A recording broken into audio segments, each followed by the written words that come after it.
starts beside Senna on the front row. Ferrari lines up inside of row 2 and the outside of row 3 with Berger and Larini. Jean Alesi is expected to return in 2 weeks in Monaco. Germany's Frenzen is slotted on the inside of row 4 for Sauber, with teammate Wendlinger on the outside of row 5. Former teammates Blundell and Brundle are in row 6 and 7 respectively. Blundell has remained with Tyrrell, while Brundle is now with McLaren. Fittipaldi equaled his best Formula One result ever when he placed 4th 2 weeks ago in Japan.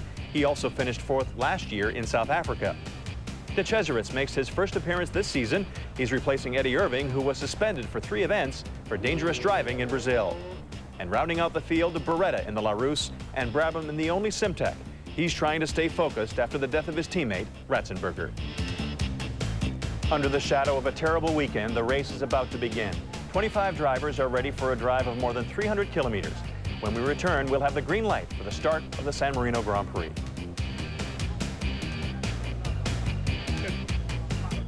Marino Grand Prix, brought to you by Molson Breweries, proud sponsor of the Molson Grand Prix of Canada and the Molson Indy Toronto and Vancouver. And also brought to you by Volkswagen Golf GTI.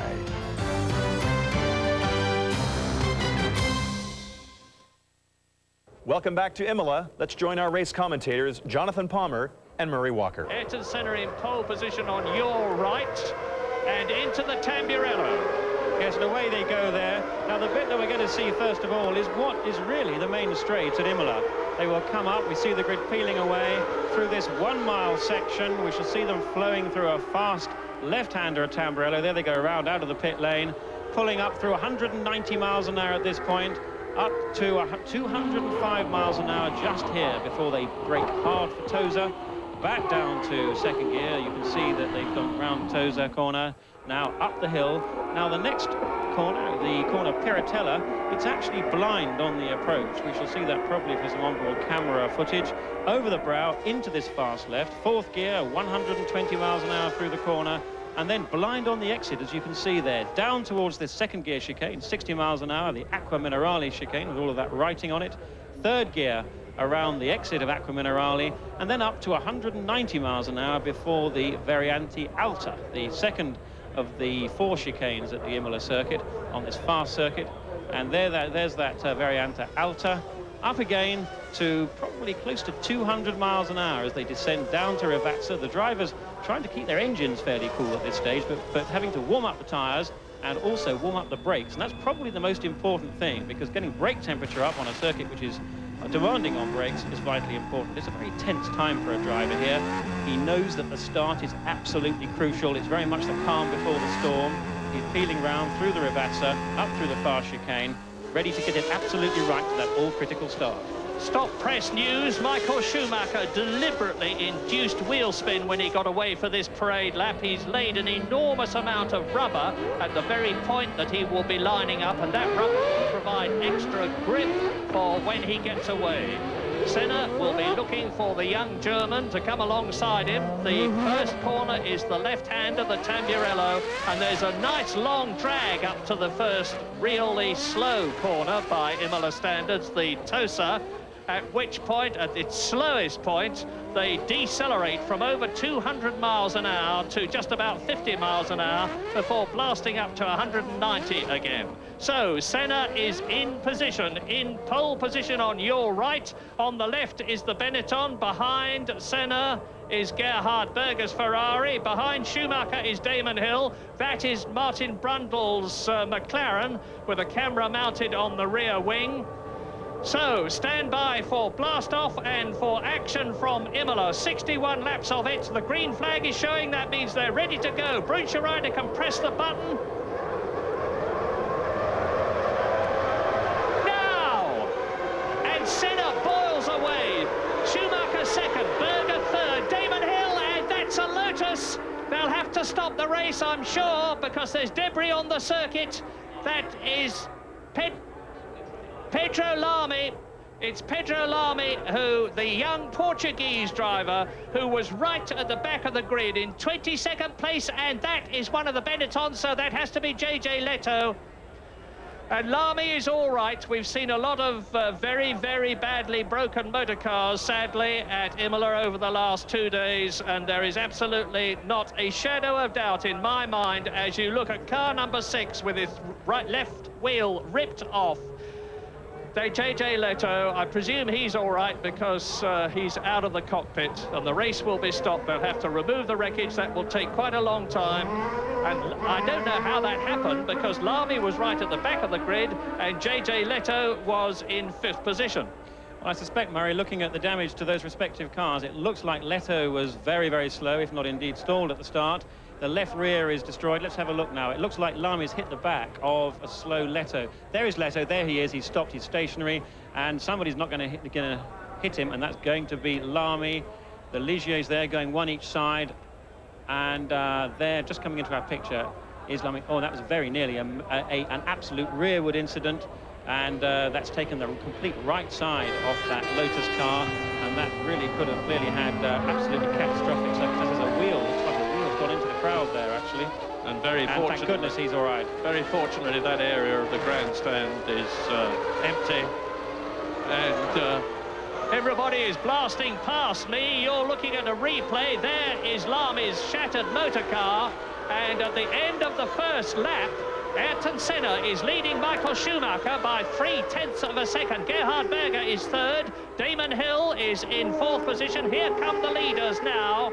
It is Senna, Schumacher, Berger, Hill. They're slowing down. The pace car is out. That's it, I think. The pace car is out, going up the hill. It's not right to call it the pace car, I apologise. It's a safety car. In circumstances like this car comes out with the flashing lights on the roof.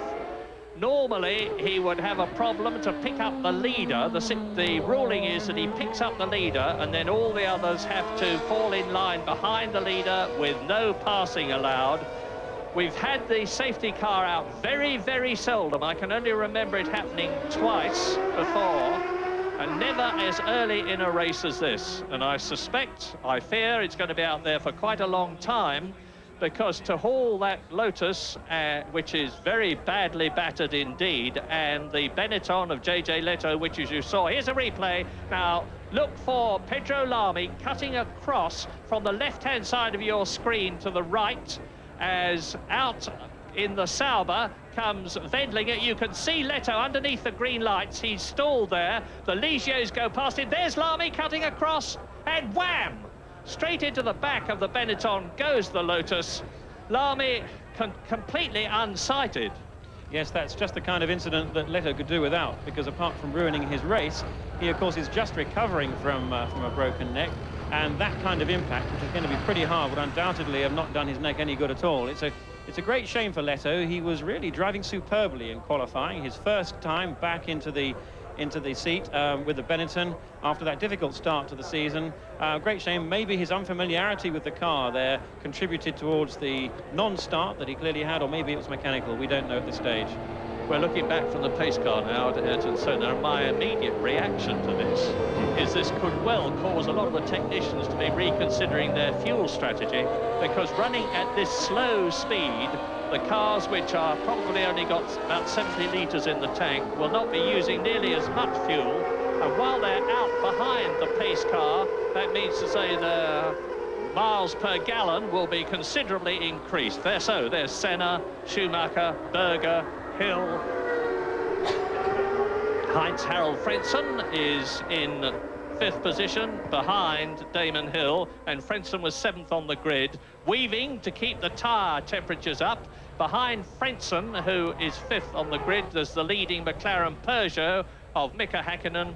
This is to some extent academic, because as soon as the pace car pulls off into the pit lane, and you'll know when it's going to do it, because you will see those flashing lights on the roof of the pace car go out, and he will then do a full lap with the lights out, and the lead driver, Senna, there he is, weaving the Williams Renault, will know that next time round it is go.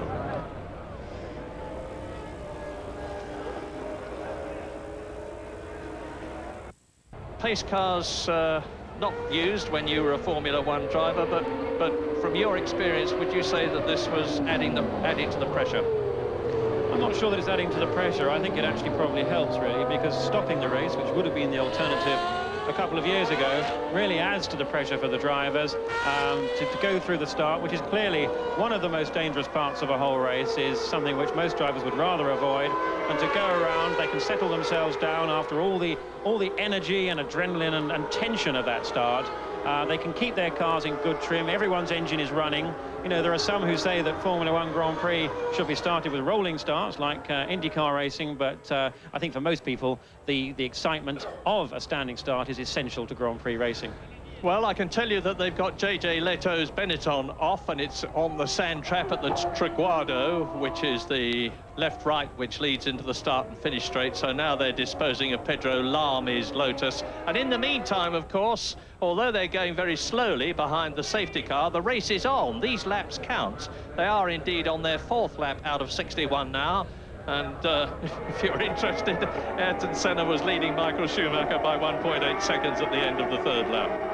Yes, and what this may do is change or modify slightly the fuel stop strategy which these cars are going to adopt. Here we go. Here's another view of that, Leto's car. You can see virtually everybody got by that, looking for the two Ligiers parting it. And there was the Lotus of Lamy. He was unsighted by a car ahead. I don't know what it was, something towards the back of the field.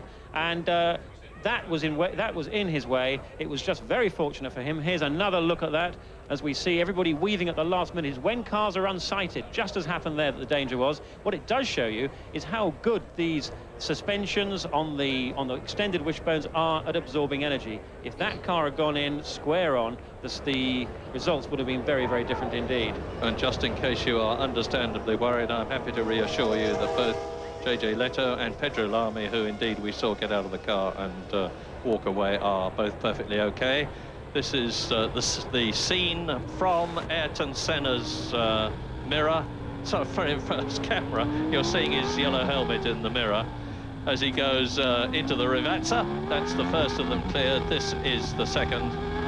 And there are a lot of cars with a lot of cameras on in this race, some of them on the rear wings, some of them on the fairing alongside the driver, and we've had some absolutely superb shots during practice, which I hope are replicated during the race. So, Gerhard Berger in the Scarlet Ferrari follows, number 2, 3 times world champion, Ayrton Senna, who has won this race 3 times in 1988, subsequent to that 89 and 91, and that was the Minardi coming to a standstill. Yes, that looked like Luigi Martini. I think we couldn't quite see the helmet clearly. It's either Alboreto or Martini. I suspect Martini.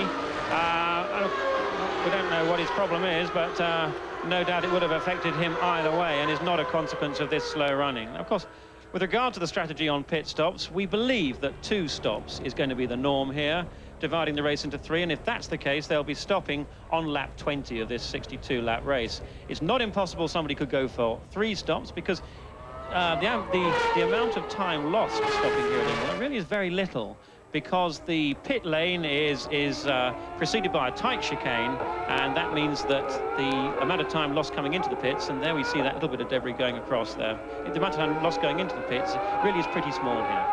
And that was on the roof of the grandstand, incidentally. Shows you how high it went, as Lamy. Lotus have had a hard time in the last couple of seasons because Alessandro Zanardi, who was one of their drivers last year, had a very nasty crash at Spa.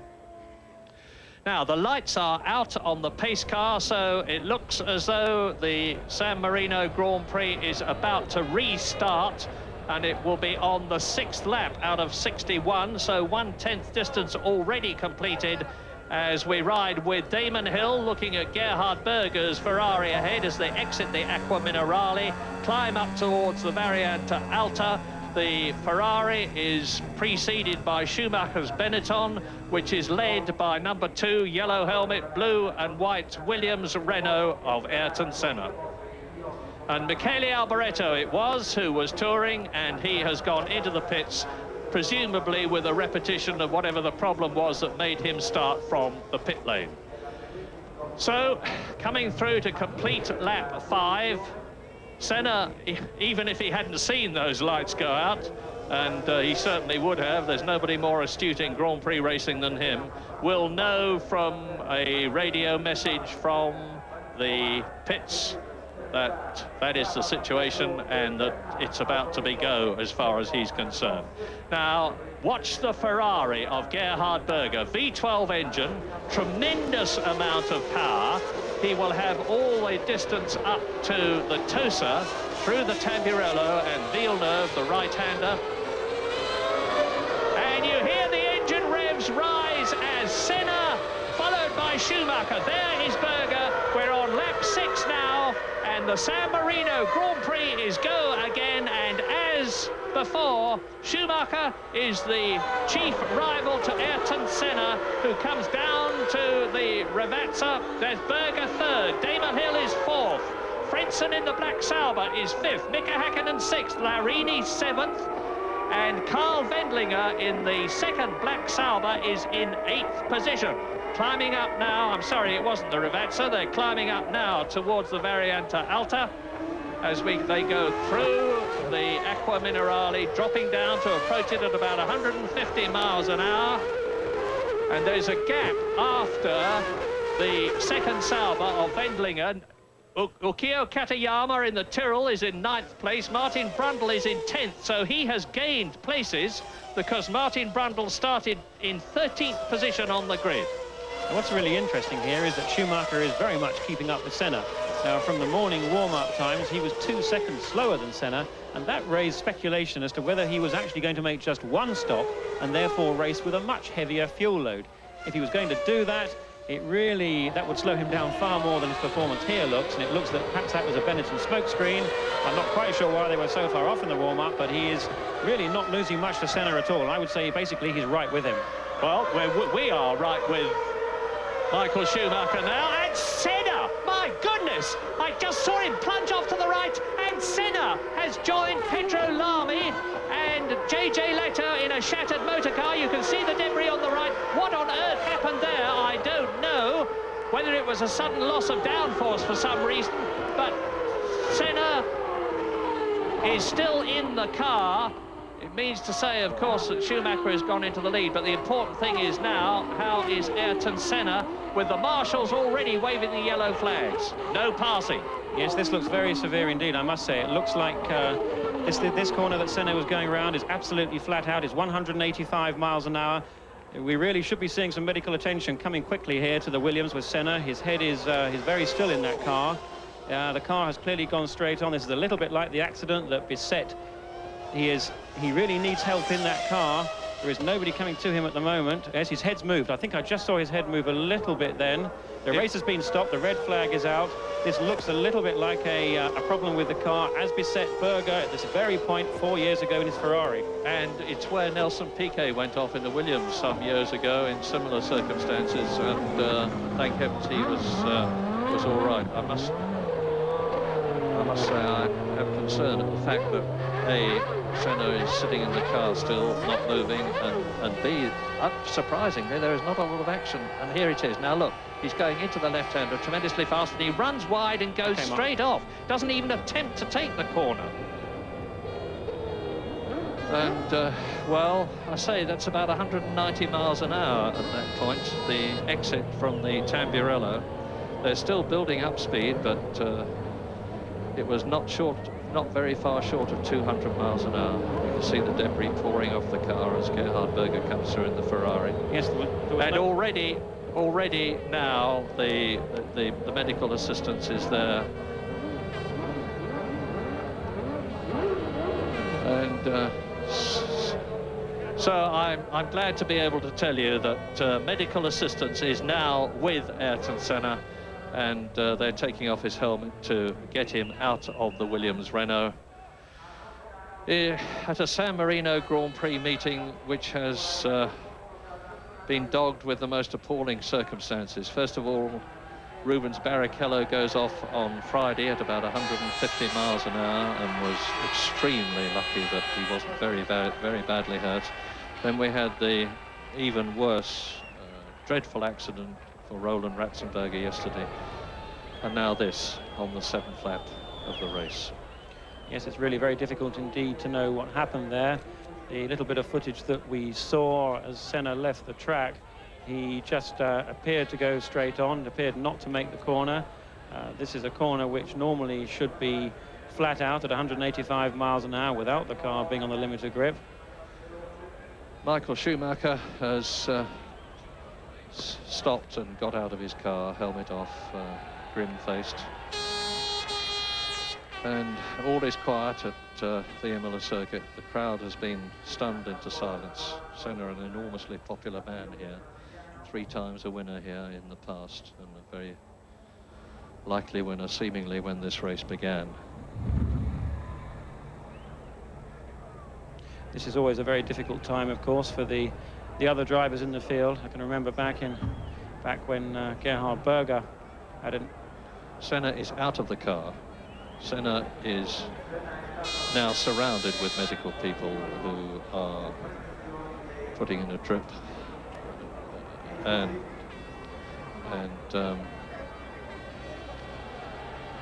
I have little doubt that the Brazilian will soon be stretchered away from here. Yes, the stretcher is in position behind him now.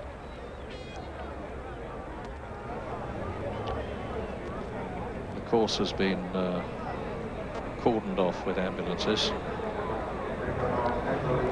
And all down the pit lane there are stunned, silent mechanics, team managers, drivers, reflecting on the circumstances of a very unhappy 3 days.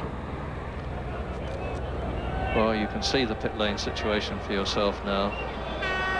Meantime, I can tell you that it is all controlled activity around Senna. The medical facilities at Imola are absolutely superb. There is no circuit in the world that has better facilities, and some are not as good, but there is a resuscitation centre here, there is an operating theatre here, there's a helicopter standing by. There are a large number of doctors. Professor Sid Watkins, who is the governing body of motorsports official doctor, is on the scene at any unhappy occurrences like this. And there is nobody better qualified than him to provide whatever attention is needed, and he has the most magnificent backup.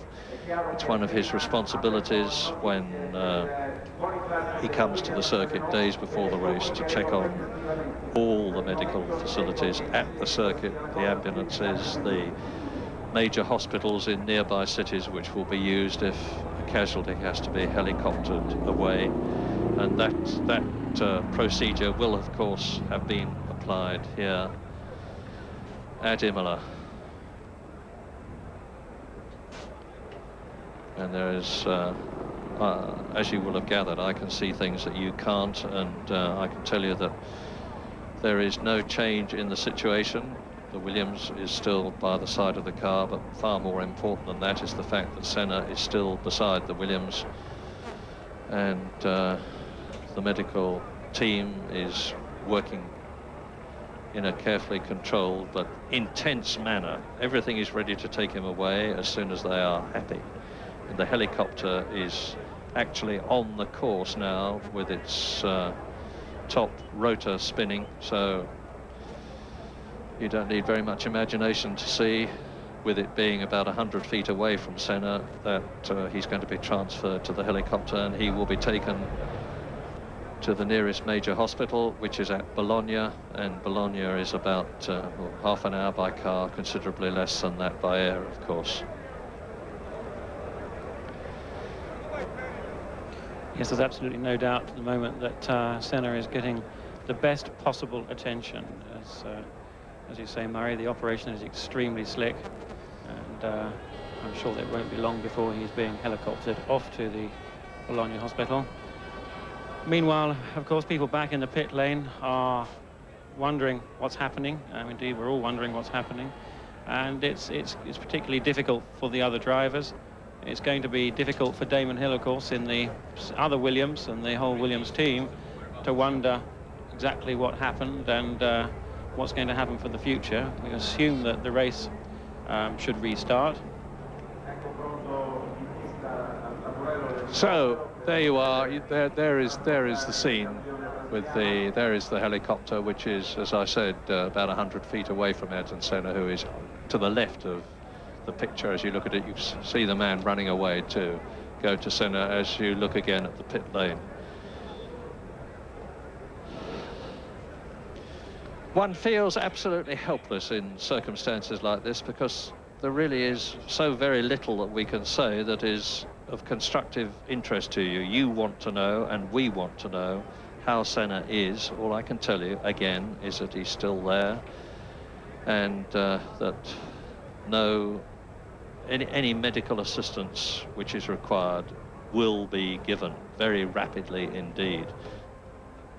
The pit lane, he may have some more news for us. Steve. Not a great deal more news, I'm afraid, Murray, but certainly in terms of the atmosphere down in the pit lane, well, the team's appetite for this race and this race meeting is really starting to ebb away. It has been a rather ill-fated 3 days. I, unfortunately, was in the Williams garage when Ayrton Senna had his accident. It wasn't a nice place to be, and there is still a very, very somber atmosphere in there. The first thing that happened, very correctly, was that they switched off the television monitors feeding the Italian television pictures. They had no desire to see the aftermath of the accident there. They were slightly more encouraged when it was clear that Ayrton was in a position to be removed from the car. And it's now the practicalities. There are members of Ayrton's family within the garage, and arrangements are being made for them to be taken away from the circuit and taken to the hospital and to follow events from there. But the mood, as you can expect down here, Murray, is one of not great enthusiasm for the race to come, if indeed there is to be a race to come.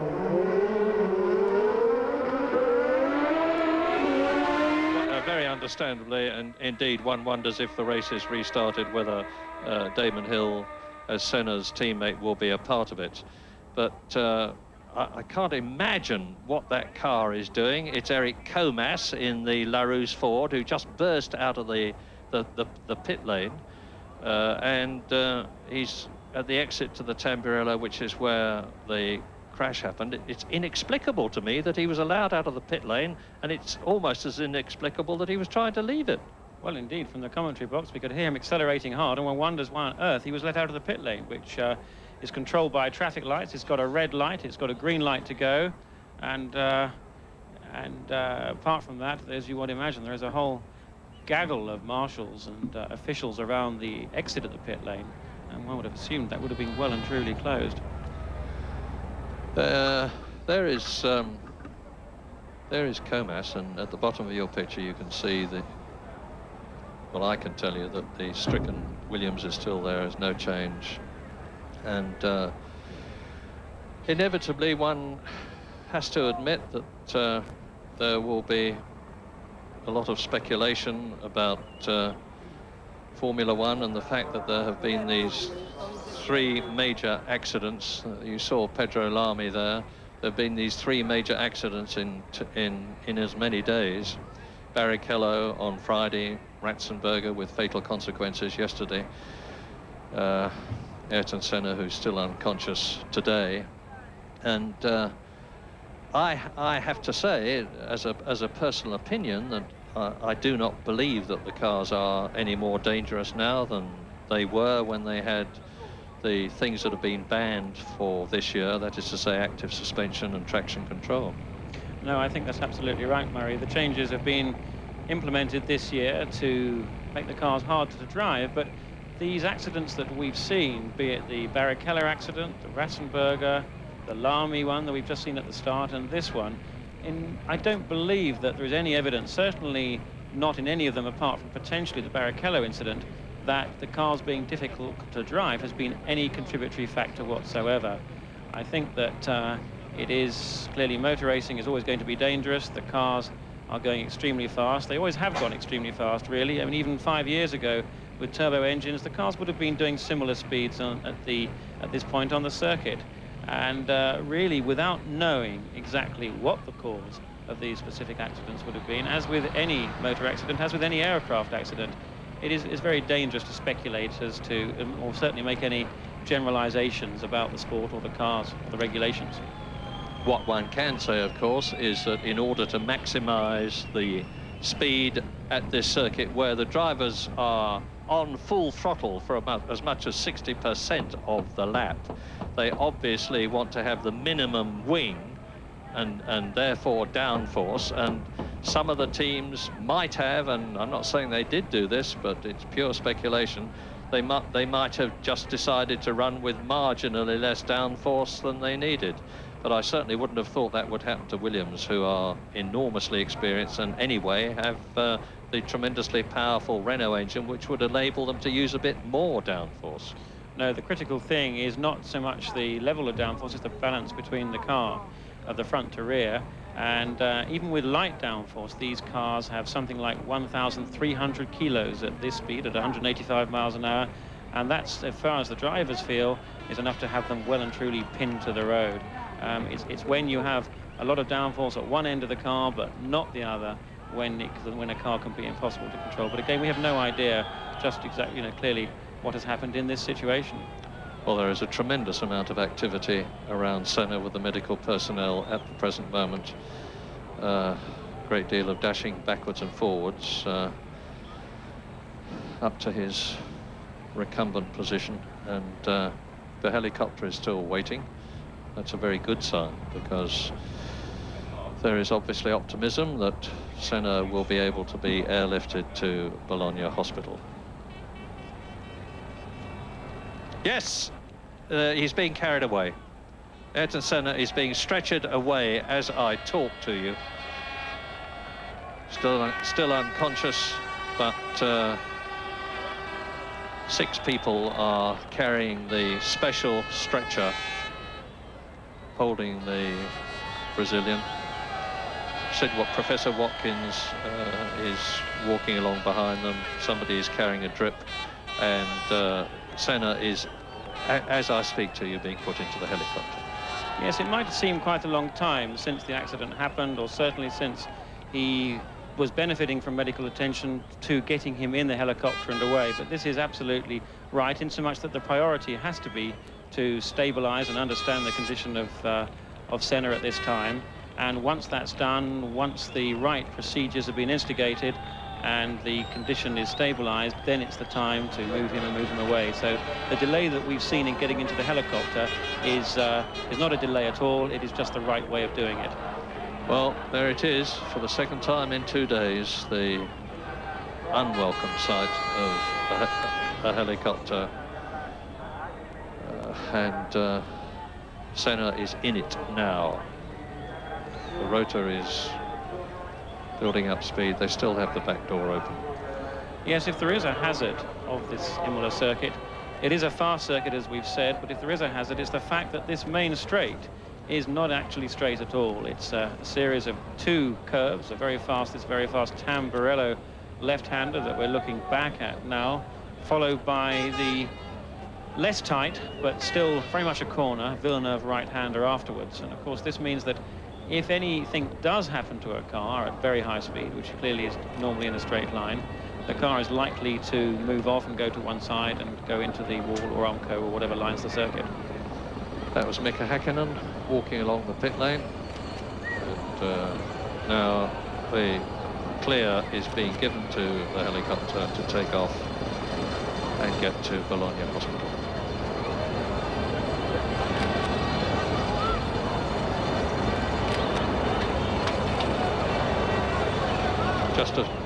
Just a few minutes.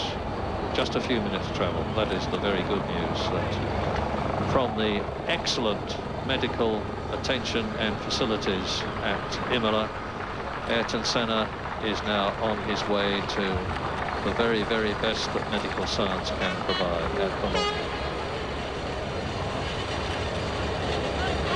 A happy sight in one way, but a far more unhappy sight in the other.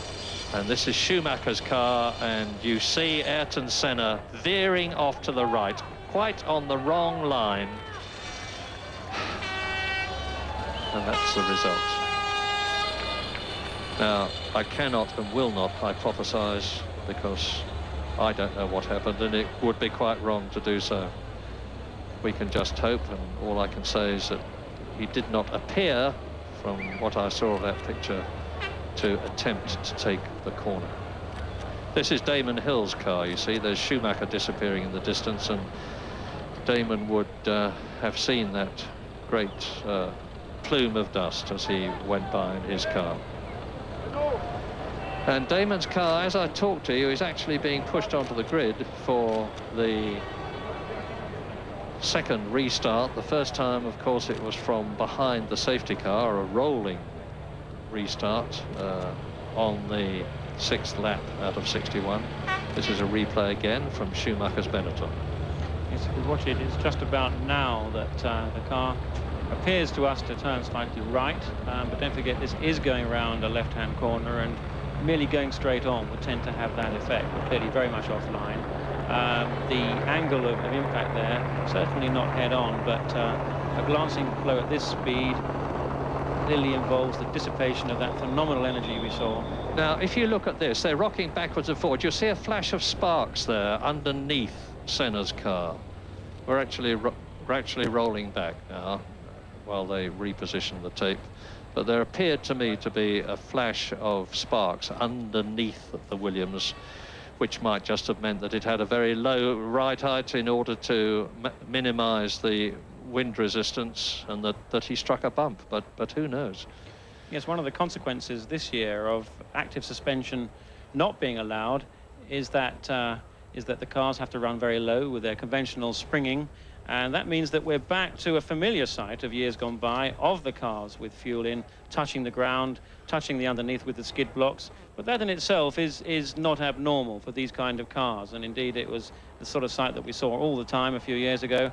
And from the point that we saw those sparks emanate from underneath Senna's car, as the camera came, as Schumacher came closer, we could see that there was a shininess to the surface there, which means that that was pretty normal for cars to actually ground at that spot. So I wouldn't think that that was necessarily tremendously significant in what happened here. Senna's car is being removed from the circuit now. There you can see the vehicle that is doing so in the bottom left corner of your screen. The grid is being reformed. Damon Hill is on it. I've just seen Christian Fittipaldi walking to his car. As you see, the transporter removing the shattered remains of the Williams Renault. And it means to say that Schumacher will be in pole position. Gerhard Berger will be second behind him on the grid. Damon Hill third. Heinz-Harald Frentzen fourth. Mika Häkkinen, who was in 6th position when the race stopped, moves up a place, as does Nicola Larini to 6th position on the reformed grid, followed by Karl Wendlinger, Yukio Katayama, Martin Brundle, Gianni Morbidelli, Mark Blundell, Martini, and the rest of them.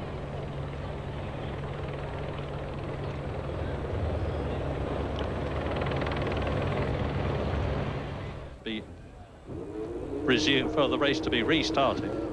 When it is, it will be over 53 laps. Originally, it was intended to be a 61-lap race.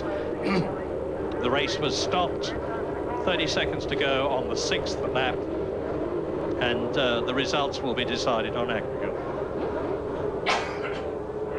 So on the right, you see Schumacher in pole position.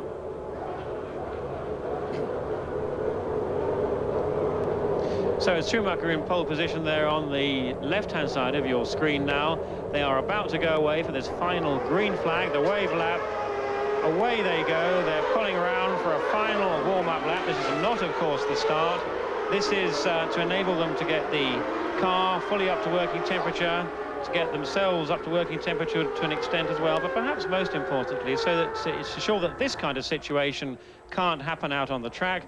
And that looked like Heinz-Harald Frentzen stopped in his Sauber car. Now, had that been the real start, that car could have been left on the grid, as indeed we saw with the Leto incident at the start of the first part of the race.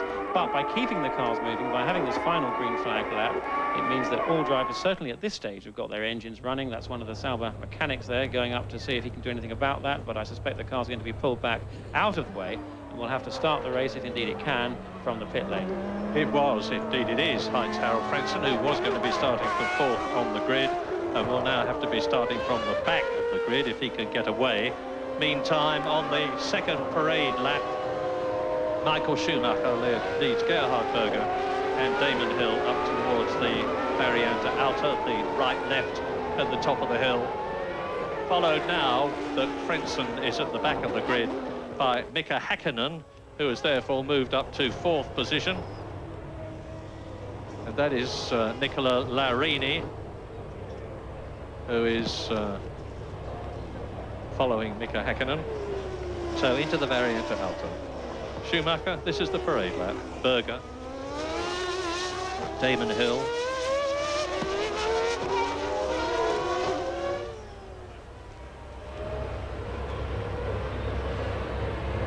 just see Schumacher then just looking in his mirrors, the drivers all looking in their mirrors, checking who's behind, and you'll also note when they come around to take up their position on the grid, they will all be single file for as long as possible before ultimately moving across and taking their start positions. This is so that they can keep on the racing line, which is where the track is at its cleanest, and they do not want to spend any more time than they have to driving along the dirty part of the circuit. Actually, we can just see there, 4th there is Mika Häkkinen. He's able to start very quickly indeed. So he made a great start, perhaps a bit too quickly at Japan, and we may well see a good start from him here. The 3rd start of the San Marino Grand Prix, the 2nd standing start, because the 2nd start was from a rolling start behind the safety car, with a new pole position man, Michael Schumacher, followed by Gerhard Berger, Damon Hill 3rd, Mika Häkkinen 4th, Nicola Larini 5th, Carl Wendlinger in 6th position, followed by Katayama 7th and Martin Brundle in 8th position. Over 53 laps.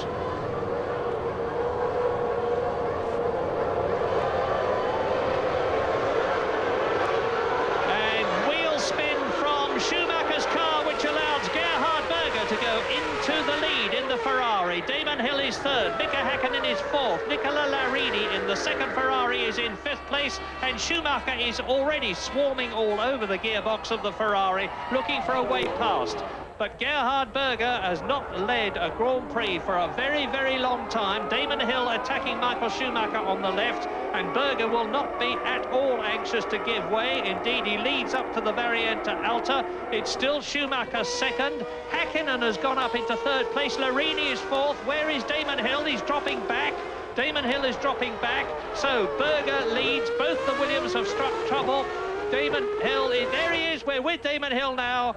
It looks to me as though he's already touring in, and it looks to me too as though both Williams are out of the race, and we're only on the 7th lap in all, the 1st lap of this restarted race.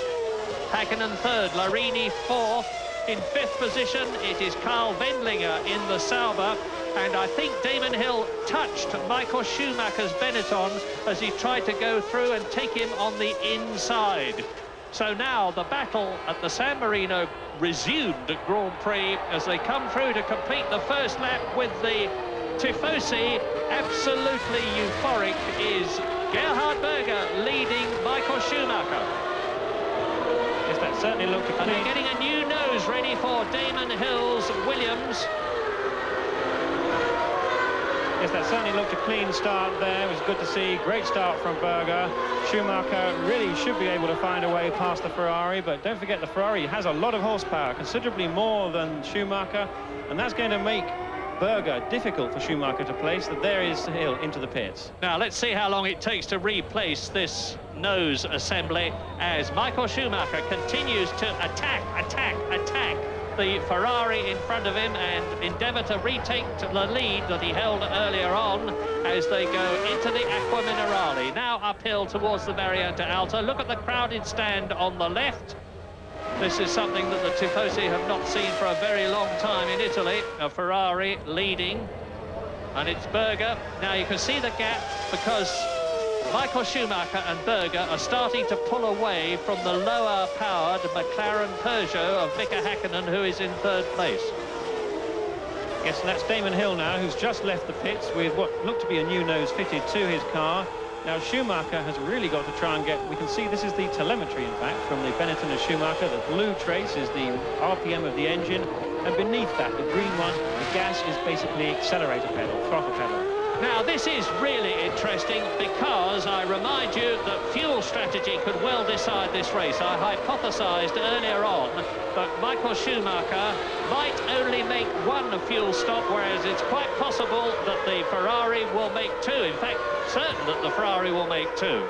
Yes, and that was a possible overtaking spot we saw for Schumacher. He tried to keep in the toe of that Ferrari, but he really couldn't get up along. He certainly couldn't get alongside it. As we said, the Ferrari has considerably more power than Schumacher's Benetton. The Ferrari V12 engine reputedly giving 815 horsepower, but I'm sure the exact figures are unknown to anybody but Ferrari. But it's going to be a difficult situation for now for Schumacher to try and find a way by, because of course it's on that main drag. The main drag out of the start-finish chicane up to Tosa is where most of the overtaking gets done, at least under braking for it.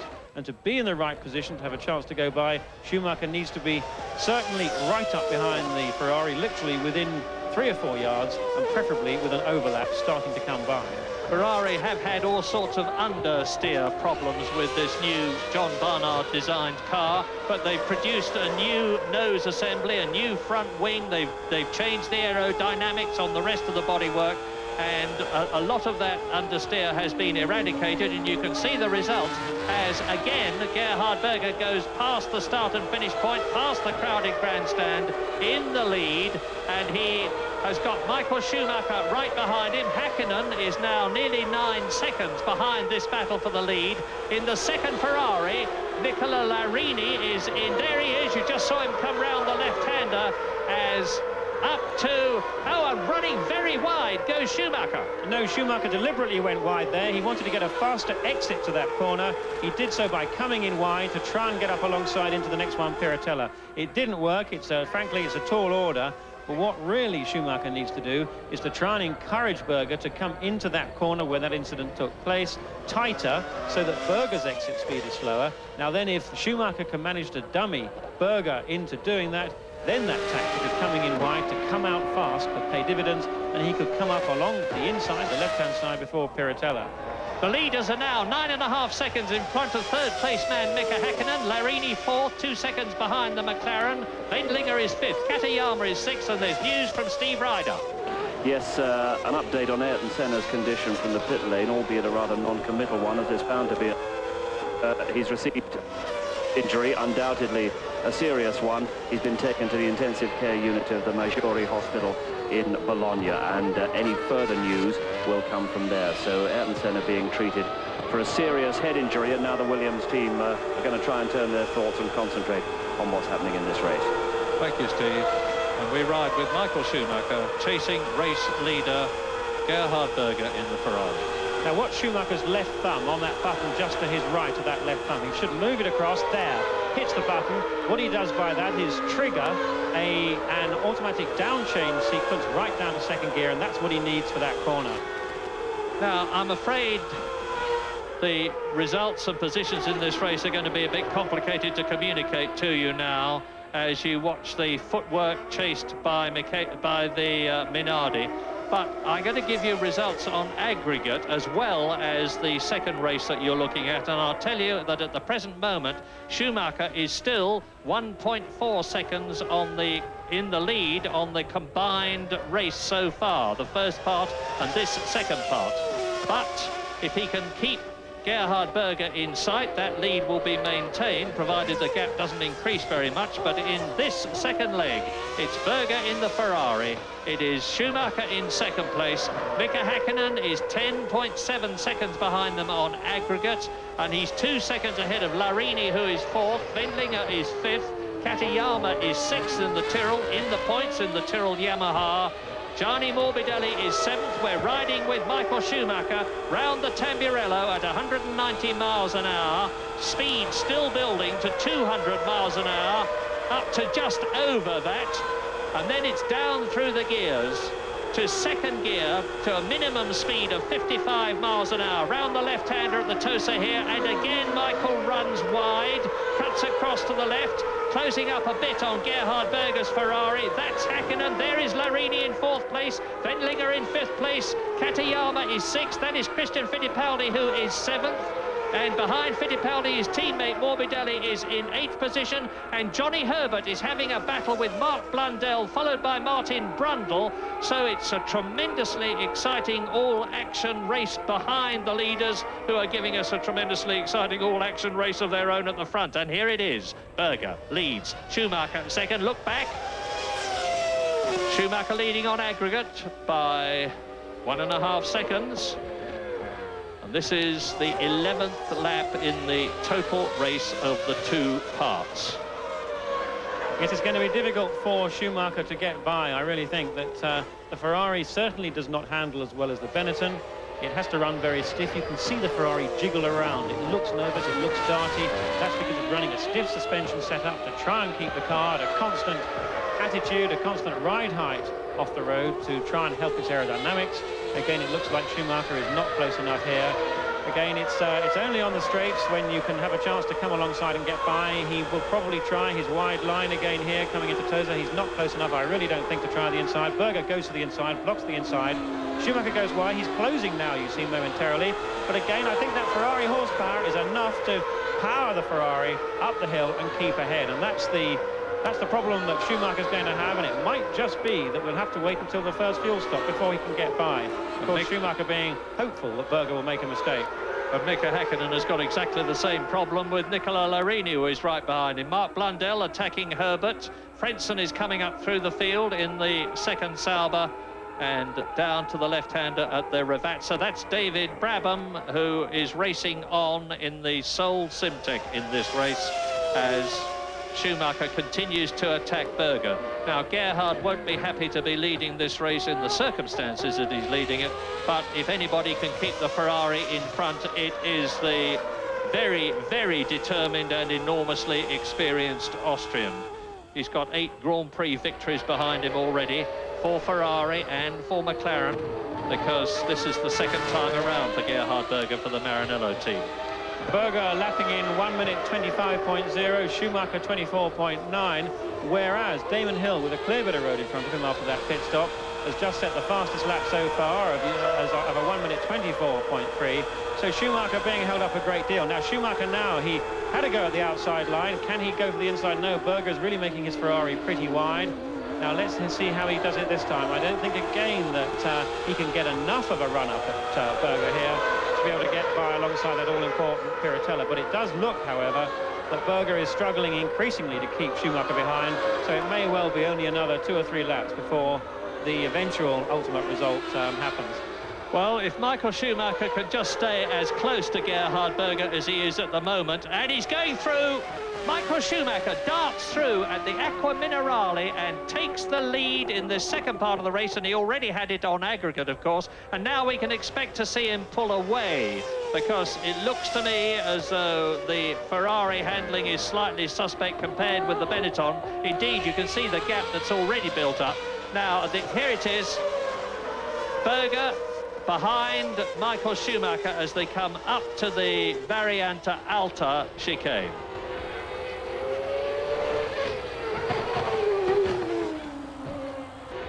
Must have either missed again. Pitting. Already, Michael Schumacher into the pits. Now, why is this happening? We certainly didn't expect this to happen as early as this. Is this a routine stop? Yes, it is, because in goes the fuel and changing the tyres. About 9 seconds is a very good pit stop for fuel and tyres. 10.1 seconds. And Michael Schumacher boils out of the pit lane on new tyres with refueling completed, and Gerhard Berger is certainly leading now, not just the second leg, but also the whole race on aggregate. Now, this is Schumacher's. We're riding with Schumacher now. There's the Ferrari ahead. Yes, and this is one corner before we know Schumacher got by the Ferrari, so he's coming up, accelerating to 170 miles an hour, down to second gear. Oh, what a shame. I thought we might just see how he actually managed to get by Berger. But very interesting that Schumacher has stopped. Now, he's stopped on actually lap 14 there from the original distance, and it could well be that had Schumacher been intent upon a 3-stop strategy, that would be stopping after lap 15.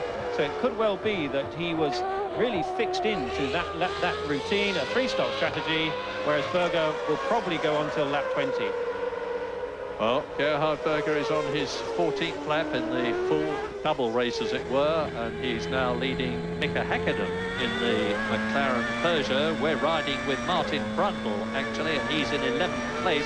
But Mika Häkkinen is 11 seconds behind Gerhard Berger, and Michael Schumacher is in 3rd position, the same time, almost behind Mika Häkkinen, just over 11 seconds, with Nicola Larini in 4th place. Wendlinger in 5th. Here's Berger leading the second leg very comfortably, but remember, he's leading very comfortably as a result of the man who had retaken the lead, Michael Schumacher, having gone in and refueled and taken on new tyres. So Berger will be at 10/10 now, endeavouring to ease away with a clear track in front of him, so that when he comes in and refuels and changes tyres, as of course he will, because the Ferrari V12 is much thirstier than the Ford V8 in Michael Schumacher's car, Berger would hope to get back with Schumacher or even in front of him after his pit stop. Yes, but Berger still being out means that Schumacher did start this race with less fuel in than Berger, and of course that's one of the reasons why he would have been able to go faster. He should have been able to go a little bit faster anyway, although Berger and the Ferrari were within 0.3 of a second during qualifying. The situation we're looking at here, with Berger well out in front, of course is not entirely representative of the pure pace of the Ferrari, although it undoubtedly is going. And Berger very shortly afterwards going in. Now it still looks like they could both be on 3-stop routines. This is fascinating. We did not expect them to make 3 stops. It looks like that's the case now. The pit stop should be pretty quick, maybe 6 or 7 seconds. Yeah, and remember that Schumacher's time was about 10 seconds, and that's a sparkling stop. Berger has gained about 3 seconds on the pit stop. Now there's Schumacher in the background, and Berger is still in front of him as he got out of the pits, and we're watching now Mika Häkkinen against Nicola Larini in the second Ferrari, followed by Wendlinger in the Sauber. Yes, now that stop was quick. It was about 6 or 7 seconds, and it was that fast because the Ferrari mechanics didn't put a great deal of fuel in that car, and that almost certainly means he will be back into fuel by lap 30. This is definitely a 3-stop routine from Berger, but we don't know yet about Schumacher, but it's most likely to, I have to say. And while we're looking at the screen, we're also watching the computer to give us the corrected positions as you watch the Häkkinen in the McLaren, Larini in the second Ferrari, Wendlinger in the lead Sauber, because his teammate Heinz-Harald Frentzen is 4 places behind him, battling now for second place on aggregate. Here's Mika. Tremendously determined, forceful driver. He's coming through to complete the lap because he's coming into the Traguardo, which is the left and the right. Now accelerating, and Häkkinen runs very wide, right on to the hard shoulder, as it were, as he comes down the finish straight, and he's pulling away from Larini now. Indeed, on aggregate now, you are watching the race leader, because having taken everything into account, Schumacher's stop and Berger's stop, it is Mika Häkkinen in the McLaren Peugeot, and in only their 3rd race, the new combination of McLaren and Peugeot with the French V10 engine are leading a Grand Prix. It may well be a temporary boost, but nevertheless, I'm sure that's going to be much appreciated by McLaren and by Peugeot. Häkkinen really doing a pretty good job fending off Larini there, who's got a lot more horsepower, undoubtedly. The McLaren team, having had some problems with the fact that the Peugeot engine has, at this stage of its development, tended to run rather hot. They've been madly trying to get more cooling from the car, putting on radiator exit ducts, and we have to hope that the car can stay reliable throughout, because Häkkinen this time certainly looks on a front-running pace. Now, Michael Schumacher has got ahead of him. It looks, yeah, it's Christian Fittipaldi in the footwork Ford, who has not, of course, stopped to take on new tyres and to refuel as Schumacher has. And Schumacher on aggregate now is in 2nd position, although he's still got to get past Fittipaldi in this race. This really will be quite a headache for Schumacher. They have the strategy of diving into the pits for this fuel so that the car can continue to lap fast, and that advantage can be completely undermined by coming out of the pits behind slower traffic like Fittipaldi there, and if he can't make advantage of that lightweight very quickly, and he really wants to have a go up the inside now, yes, he's going to come by Fittipaldi, then he's got the by Fittipaldi there, and looks like that's Berger. That's Berger. He's out of the race. Gerhard Berger retires from the San Marino Grand Prix. Well, he's led it, but in circumstances that he wouldn't like. Meantime, I can tell you that the Williams people are preparing for Damon Hill to come in. He's way down the field in 17th place after that nose cone replacement. And Michael Schumacher is slicing his way through. Remember that Gerhard Berger, who had taken the lead from the young German, has now retired from the San Marino Grand Prix. Michael Schumacher, I think, will soon be back in front on aggregate. He's about 1.3 seconds behind Mika Häkkinen on this, the 18th lap in total, as Schumacher comes up to catch Ukio Katayama in the Tyrrell Yamaha, followed by Fittipaldi, who Schumacher has passed. And Schumacher is followed, Fittipaldi is followed by Wendlinger. And out of the race goes Olivier Beretta, the ex-Formula 3000 French driver who is in the LaRousse Ford at this time. And there's going to be a lot of retirement still to come, I'm sure. Schumacher needs to get by Katayama. Katayama's Tyrrell really going very well these days. Again, it's for sure holding Schumacher up. He won't, I don't think, matter in the ultimate result, but at this stage it will be a frustration to him. Meanwhile, we've got Häkkinen and Larini, who I suspect will be on a two-stop routine. There are yellow flags there for Beretta. Nothing to worry about there. There's Häkkinen. He and Larini behind, just gone into the picture, will be on two-stop routines, which will probably mean pitting this lap, next lap, certainly within the next three.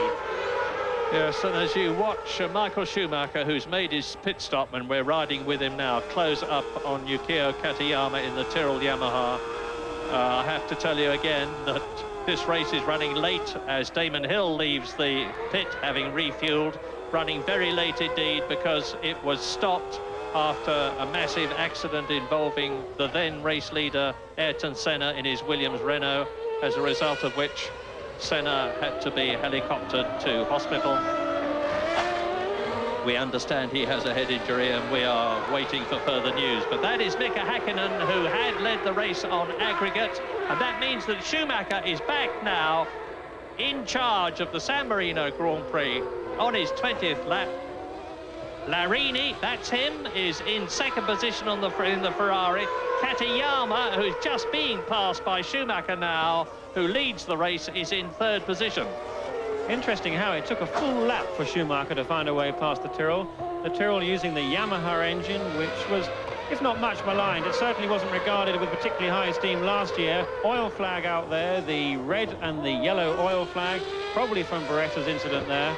Schumacher pulling away quite quickly from the Tyrrell, but it just goes to show you how much somebody can get held up, and it's all very well preparing these strategies of 2 stops, 3 stops, but it's very difficult to make allowances for traffic, for being held up and using the advantage that one really needs to get out of it. Well, we know that the Benetton is reliable. We know that the new Ford engine is good. We know that Michael Schumacher is an extremely mature driver, notwithstanding his comparatively youthful age of 25. And he's now in charge on aggregate, leading Nicola Larini in the Ferrari, who has yet to come in for his pit stop by 1.7 seconds. So when Larini comes in, as surely he will, there he is, it will extend the gap between him and Schumacher, who is closing up on the Ferrari now.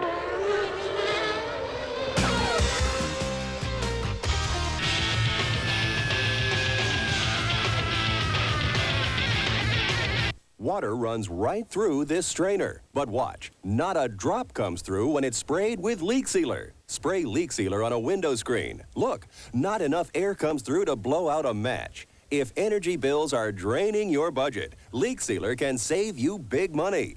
If outside air is blowing through your window frames, leak sealer stops it instantly, and you can paint right over it. Use leak sealer to stop basement seepage. And save up to 30% by preventing heat and cold from escaping from conduits or around air conditioners. For gutters that pour in a rainstorm, save an expensive soldering job. It's easy to stop air leaks through access holes in your RV, trailer, or truck. For roof and flashing leaks, don't call a repairman. Use Leak Sealer. Leak Sealer is guaranteed to pay for itself or return to place of purchase for full refund.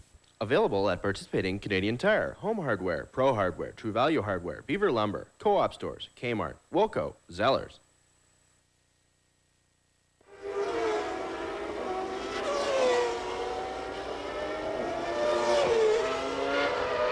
And there's the German in the Benetton Ford, going through, changing his line at the very last moment to pass Eric Bernard, the Frenchman in the Ligier Renault.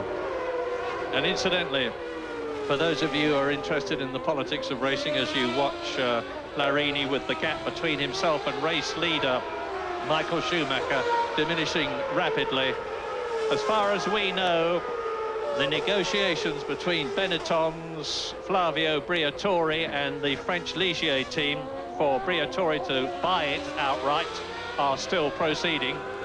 The assumption being that the Benetton team want Renault engines, which are being used by Ligier as well as Renault, and about the only way they're going to get them is to buy the team. Well, it wouldn't be a bad thing for Ligier if that happened, I don't think, because they couldn't really be doing an awful lot worse. They really are squandering the tremendous potential advantage that those Renault engines should have. They are to the same specification as, certainly more or less, as those that Williams enjoy. They are 3 seconds a lap slower, and I'm quite sure that they could be put to better effect. Now, down to the Rivatsa and on and up now towards the Variante Alta, out of, they go. Schumacher now closing on the Ferrari of Larini, although I would think that Larini must be on the verge of stopping. If that wasn't the case, then Schumacher may find himself losing a little more time, as he did with Berger, being slowed by the Ferrari, its horsepower again making up for its lack of grip. Lap 22 in the combined race. Schumacher, that we're riding with now, is chasing the second place man, because Schumacher had a lead in the first race. Larini, I would expect to be coming into the pits very shortly to refuel and take on new tyres in the Ferrari. He's 4 seconds behind Schumacher on aggregate. And Fittipaldi, Christian Fittipaldi, is in a podium position. He's in 3rd place at the present moment in the Footwork Ford, 20 seconds behind Michael Schumacher and 1 second ahead of Mika Häkkinen's McLaren Peugeot. 5th is the Sauber of Frentzen, 6th is the second Sauber of Karl Wendlinger. Katayama is down to 8th. Morbidelli in the second Footwork Ford is in 9th position, followed by Pierluigi Martini and Mark Blundell. We said this is going to be a race of attrition, or certainly historically the Imola Grand Prix have been a race of attrition, and it looks like we're going to see some relatively unusual teams and drivers in the top 6 at the end. Now watch the gap diminish between the Ferrari of Nicola Larini, 2nd place, and race leader Michael Schumacher behind him in the blue and green Benetton. Schumacher calmly and methodically reeling in Larini. Excellent drive by the Italian. You can see, looking at the telemetry there from the RPM, that the blue trace of RPM only really goes down a lot below 15,000, and in fact round about 7,500 revs when he goes down to 2nd gear. Providing Schumacher is 3rd, 4th, 5th, 6th gear, he's keeping that engine right at the top of his power band. Larini going around for another lap, not stopping yet. This is a little surprising. Now this is where I expect Schumacher to get past the Ferrari, although the Ferrari has got a power advantage which is going to help it on this part of the course. This is the quickest and longest part of the course. They're on full throttle for about 20 seconds from the time they leave the right-handed Triguardo until they come up to the left-handed Tosa, down to about 50. And through on the inside goes Michael Schumacher, race leader on aggregate, and And so you're now looking at the true positions. Schumacher leading, Larini second, 6 seconds behind, but he's got to come in, and that is Frenzen's Sauber in the pits. And Frenzen was in 8th position on aggregate. Schumacher now easing away from Nicola Larini. And although it's still early days in this 53-lap second leg of the restarted San Marino Grand Prix, it is already looking as though Michael Schumacher has got to just pace himself home to his 3rd consecutive victory. When he won in Japan, the Pacific Grand Prix, that's Mika Häkkinen, who is 3rd on aggregate. The McLaren Peugeot is going well. When Schumacher won in Japan, it was the first time he had won 2 races in succession. It looks as though here in Italy today, he may make a new record for himself by winning 3 in succession. But as I said, there's a long way to go. Damon Hill up to 12th place now after that stop to change his nose. And, of course, he came in for tyres and fuel. Hill being pretty happy, actually, with his setup yesterday when I spoke to him, which was not the case on Friday. The Williams has been really pretty tricky to drive on the limit. Difficult to set up, perhaps, for the first 2 races. And for this race, the team have developed a new nose, a new front wing assembly to make the car less sensitive to set up, to make it easier to drive, providing more confidence. And it certainly seems from qualifying, and indeed what we're seeing from Damon Hill, because I think he's still set the fastest lap of the race, it's working here. David Brabham is still running in the Simtek. He's just been passed by Nicola Larini. And on this, the 25th lap, Schumacher is leading the car you're looking at, Nicola Larini's Ferrari, by 8.5 seconds, ahead of Häkkinen 3rd, Wendlinger 4th, Katayama 5th, and Morbi Bidelli is in 6th place. British drivers, Mark Blundell is 9th in the Tyrrell Yamaha, Martin Brundle is 10th in the McLaren Peugeot. Damon Hill has come up from 17th to 12th as Martin Brundle goes through, and he's having a battle with Pierluigi Martini's Minardi. And actually Brundle is... I'm sorry, I know this is confusing for you, but whilst Brundle is just behind Martini on the road, he's actually ahead of him on aggregate, and that is Bertrand Gachot overcooking things at the Acqua Minerale right in the Pacific car. He was the only one to start because his teammate Paul Belmondo did not qualify again. We're watching Berger pulling away. Now there is Bertrand Gachot. It looked to me as though he had... Oh, they put the... I just saw the car jerk and thought maybe he'd still got the engine running and installed it, but it was the marshals pushing him. So there's another retirement. Out goes Bertrand Gachot, and the Pacific team have yet to finish a Grand Prix.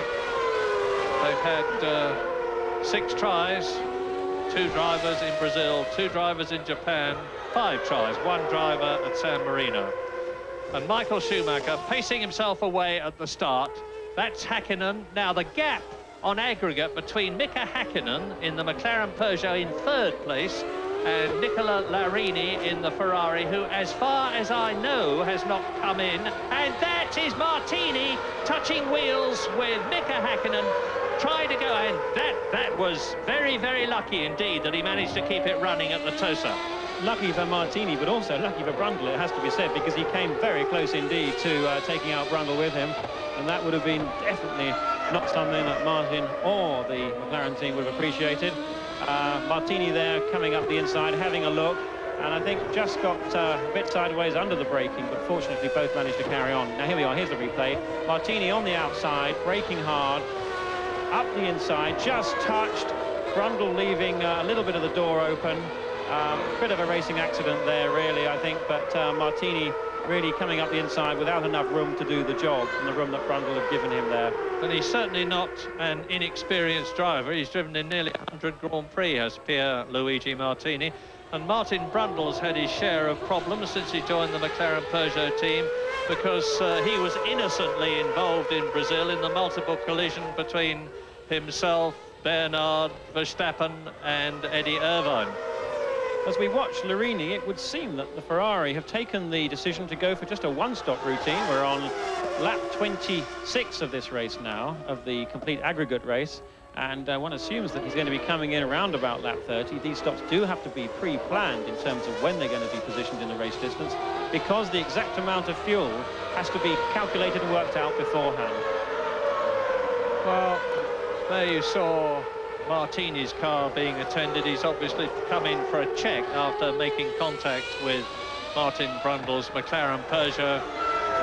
And if Larini is, of course, going through on a one-stop strategy, which would surprise me with the V12 very thirsty Ferrari, and Michael Schumacher that we're looking at in the lead now is going to stop twice, that will close things up when Schumacher comes in. But you can get into and out of the pit lane pretty quickly here at Imola, and it wouldn't have as dramatic effect as it might do at some of the circuits where you have to slow right down and take a long route into the pit lane. But it could mean that Larini is right up with Schumacher after the second Benetton Ford fueling stop, if there's going to be one. And I'm sure there is, because if you remember, Schumacher had a very short stop of about 7 seconds, so they couldn't have put enough fuel in then to last him the rest of the race. Indeed, further to that, Schumacher is lapping substantially faster than anybody else in the field, 24.8 at the moment. That's at least 1.5 seconds from anybody else. Damon Hill, there we have Blundell up the inside there of Frentzen. Back to... So there is Schumacher. He is behind Andrea de Cesaris in the sole Jordan Hart car. De Cesaris in 15th place on aggregate, and de Cesaris is chasing Olivier Panis, the French Formula 3000 European champion of 1993, and neither of them, they're both very involved with their own battle, and Schumacher, in a masterly move, takes both of them. De Cesaris follows through, gains a place from Olivier Panis, who was probably a bit rattled by suddenly seeing Schumacher on his left the door open. Andrea de Cesaris, an enormously experienced Grand Prix driver, because I know it's a cliche, but he is the man who's driven in more Grand Prix than anybody without winning one. This is his 198th race, and he took advantage of that experience to get past Panis's Ligier Renault. And this is a battle between Mika Häkkinen in the McLaren Peugeot, and behind him Carl Wendlinger, who had a lot of trouble in the Sauber Mercedes V10 powered car, getting his car set up for this race. He was well down the grid order on Friday's qualifying period. He got the car going well in the second qualifying period on Saturday. He was 4th fastest in the warm-up today, and that's beginning to show. And there's no doubt about the fact that Carl Wendlinger, the Austrian, has got more power in his V10 Mercedes engine than Mika Häkkinen has in his V10 Peugeot engine. And I would expect Carl Wendlinger to get past Häkkinen and move up to 3rd position on aggregate. It is that close. And into the pits now, the Ferrari of Nicola Larini. So that is lap 30 that he stopped on. Gets away well. He was 23 seconds ahead of Häkkinen on aggregate. And out of the race goes David Brabham. Well, he was a brave young man to start this race. At one point, it was thought that he would just do one lap and then come into the pits, but he's obviously decided courageously to go on and retires on lap 30, which will have given heart to the Simtech team and enabled them to get some more mileage onto this brand new car.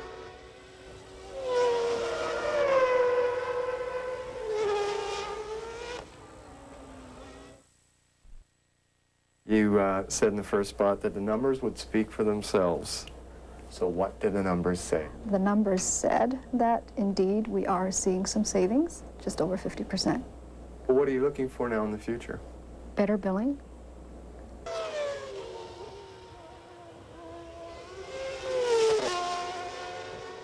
As Michael Schumacher carries on his potentially victorious way with a clear circuit in front of him, a clear circuit behind him. Nicola Larini is coming now. That's Frentzen. That's Heinz-Harald Frentzen in the Sauber, was in 8th position, and he's gone down to 10th place now as a result of that pit stop. And into the pits again comes Schumacher. We expected that. This is confirmation of the 3-stop routine for Benetton. He should be in if it's a good stop for perhaps 7 seconds in total. We shall have to see. They're changing tyres, as we would expect. Fuel going in, comes off. We haven't got the stopwatch there, unfortunately, but a good clean stop. Really, Schumacher has got the race, providing he stays reliable, pretty much under control. Meanwhile, what we would like to see is progress on Damon Hill, because Damon is now up to 10th place. He's charging hard. He's taken 2.5 seconds a lap off the Luigi Martini in his Minardi, and that's soon going to put him right into a fairly major area of battle that's going on. So we could yet see a very good result from Damon Hill. And the relative positions and gap between Larini, who is second that you're looking at, and Michael Schumacher, who is leading that you were just looking at, has remained much the same. They've both now had... Schumacher's had his second stop, Larini's had his first stop, where on lap 31, Schumacher came in with about a 29-second lead. So you subtract about 9 seconds for the time he's stationary. You have to take off a bit more time for the slowing down period from when he turned off the course into the pit lane, and the accelerating period from when he left his garage up to getting up to racing speed again. But the overall effect is that Michael Schumacher is still about 20 seconds, rather more than 20 seconds, ahead of Nicola Larini. They're on their 31st total lap from both parts, and Schumacher has just lapped Olivier Parnis in the blue Ligier with the white wing. He is in 14th position. And the race order on aggregate, I emphasise, on lap 31, and this is a 53-lap second part, and you watch Heinz-Harald Frentzen, who has rejoined the race, attacking Johnny Herbert and passing the Lotus. The race order is Michael Schumacher leads, potentially on his way to a 3rd consecutive Grand Prix victory. This man, Nicola Larini, by 21.5 seconds. Mika Häkkinen is 5 seconds behind the Ferrari in 3rd place on aggregate. Carl Wendlinger is only 4 seconds on aggregate behind Häkkinen. Katayama, the Japanese driver in the Tyrrell, who has finished in the points already this year, 5th in Brazil, is 5th here. And in 6th position, Gianni Morbidelli, followed by his teammate, Christian Fittipaldi, both in footwork Ford cars, 6th and 7th. Martin Brundle is in 8th position in the 2nd McLaren Peugeot, and everybody up to Brundle has been lapped by Michael Schumacher, including Damon Hill, who is a lap behind the leader now, but I remind you, gaining all the time after a pit stop, and he's going very, very quickly indeed. Indeed, Damon Hill's last lap was done in 1 minute 24.79 seconds, compared with Schumacher's 1 minute 28.4. And here is Larini. It's a race of potential drama at the end of it, although sadly we've had more than enough of that already. As Larini comes through to complete another lap, the Ferrari sounding strong and certainly powerful and looking good. Gerhard Berger already out of the race, having led it, and that was the first time a Ferrari had been in the lead since Jean Alesi led a race. And I haven't mentioned Alesi yet.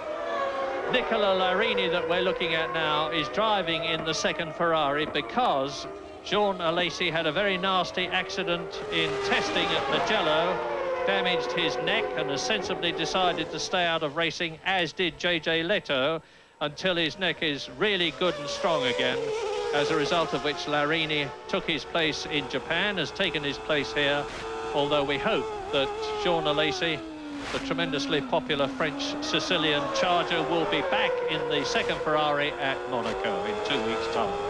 Larini certainly doing a very good job indeed, but on past form, one would expect Alesi to have been quicker, certainly, or as quick as Berger.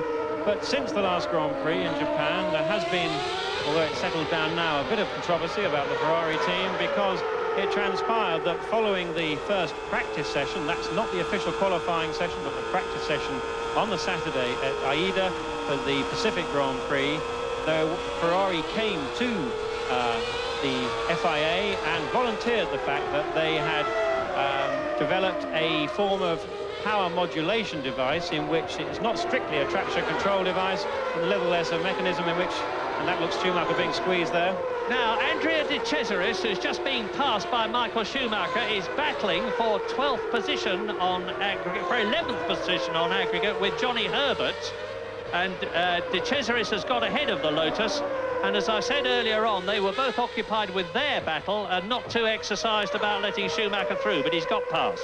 Indeed, yes, back with Ferrari. But Ferrari did try in the first practice session on the Saturday at Japan a system in which the power output of the engine was reduced in the lower gears as a method of trying to prevent the wheels ever starting to spin. They went to the FIA or FISA, who deemed that that system was not permitted and therefore it was not run further. But it certainly was a rather controversial thing to do, although it seems to be well under control now. News of the two Williams drivers. We have no more specific news about Ayrton Senna, who was removed to Bologna Hospital by helicopter after an enormous crash on the 6th lap, after which the race was restarted. Damon Hill, who had to come in and have a nose cone replaced after touching Häkkinen at the 3rd start, because the first start was the normal one, the second start was from behind the pace car, the 3rd start was from a standing start, and you're watching the continuation of that now. Damon Hill hit Häkkinen and had to come in for a new nose cone, and as a result of all the tyre changes and refueling, there is certainly no question of Damon Hill not being on the same lap as the leaders now, although he's 1 minute and 12 seconds behind on a lap that's taking about 1 minute 26 seconds, which is Schumacher's time. Schumacher is leading on lap 34 by 24 seconds from Nicola Larini, and as a matter of interest, the lap record here is held by Riccardo Patrese in 1992 in the Williams Renault, 1 minute 26.1, when the car had the initial active suspension and other goodies that Williams were using. And so Schumacher has just broken the lap record officially. He's just gone round in 1 minute 26.062, which is about 1/10 of a second faster than the previous lap record.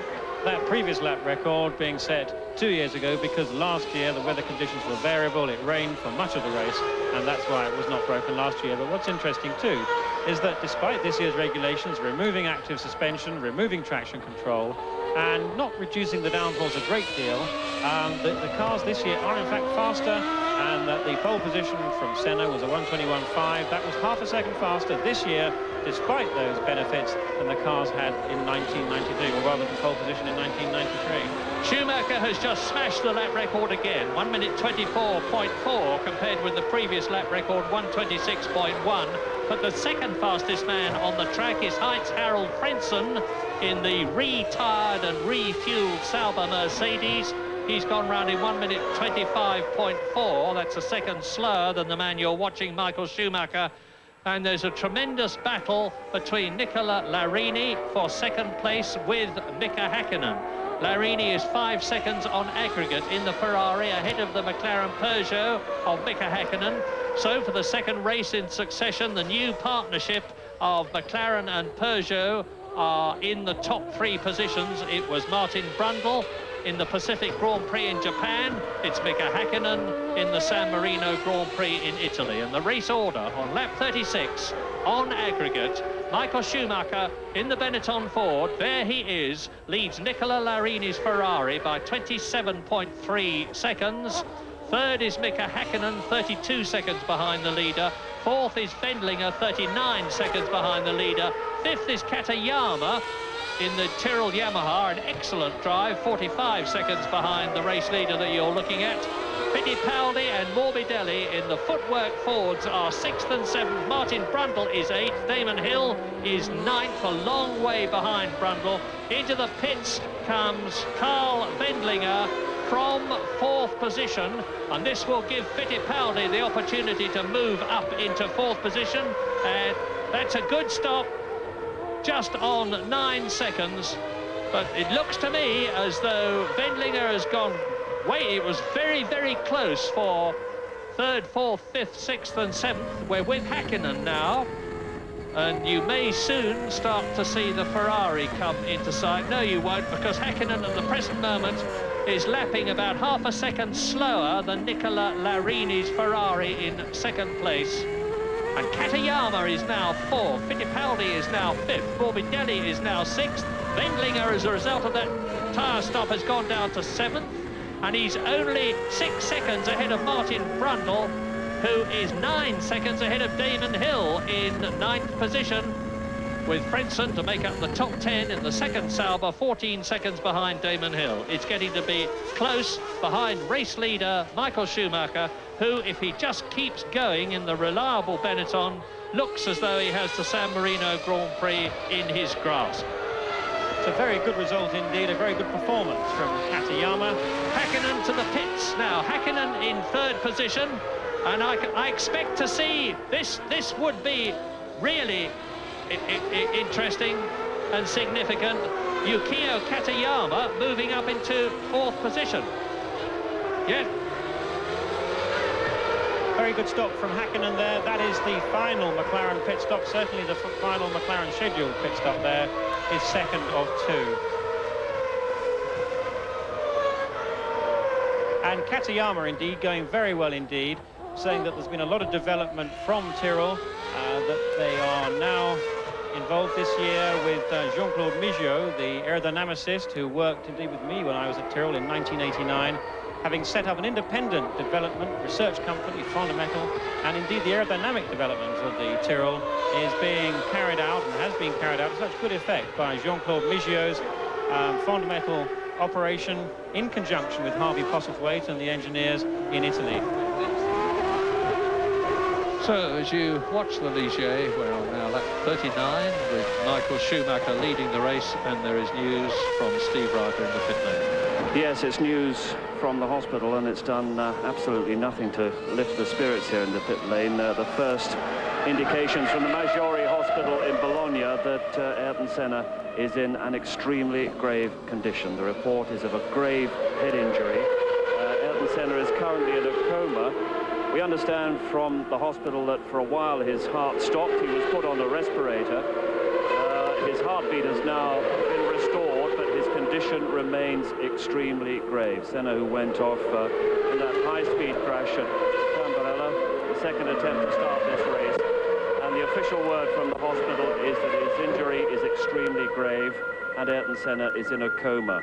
Also got details of an incident that you may have seen at the start of the original race, the first race, when a wheel from J.J. Leto's car appeared to go into the crowd at the main grandstand. And reports confirmed that a policeman and 8 spectators were injured in that incident. None of them seriously. Policeman and 8 spectators injured when that wheel of J.J. Leto's went into the crowd. But the news of Ayrton Senna is what is dominating the thoughts down here in the pit lane. Ayrton Senna's condition extremely grave. Awful news from Steve Ryder as Pierluigi Martini runs away from his Minardi, which he is now retired from the race and will be extracted from the sand trap by the crane. And with about 19 laps to go now, the San Marino Grand Prix comes to a close, which I'm sorry to say everybody will be very glad to see. It has been the most unhappy meeting in so many ways in the practice and now in the race. And the race is led by Michael Schumacher as you watch the McLaren Peugeot of Martin Brundle coming into the pit lane. And the race order on lap 40 with 19 laps to go as Martin Brundle comes into the pits is Schumacher leading Nicola Larini by 35 seconds. Larini is some 19 seconds of Yukio Katayama, which in different circumstances we would have regarded as a quite magnificent achievement. And you can see Martin Brundle stalled his engine in the McLaren Berger as he tried to get away. I think he may have misunderstood the signal from the lollipop man in the front. He's gesturing them to get his engine going. And we're on lap 41 now. Schumacher 35 seconds ahead of Larini. That is the German in the Benetton Ford. Katayama third, Fittipaldi fourth, Morbidelli fifth, and Häkkinen in sixth position.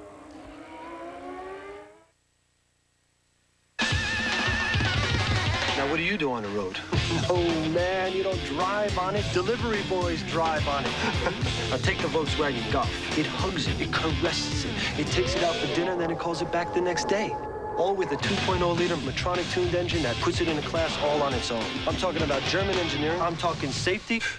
I'm through talking.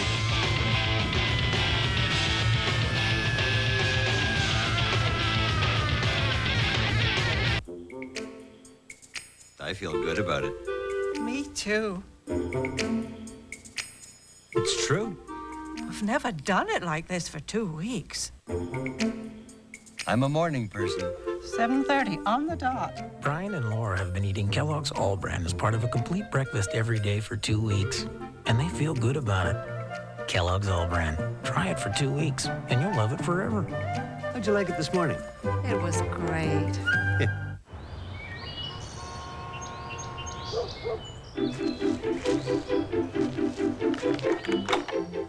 A tree that's well maintained from seedling to maturity will continue to filter pollution from the air for 20, 40, maybe 60 years or more, and they don't charge a penny for doing it. At home in your community, trees do their part. Let's do ours. Help Tree Canada. Call 1-800-563-0202.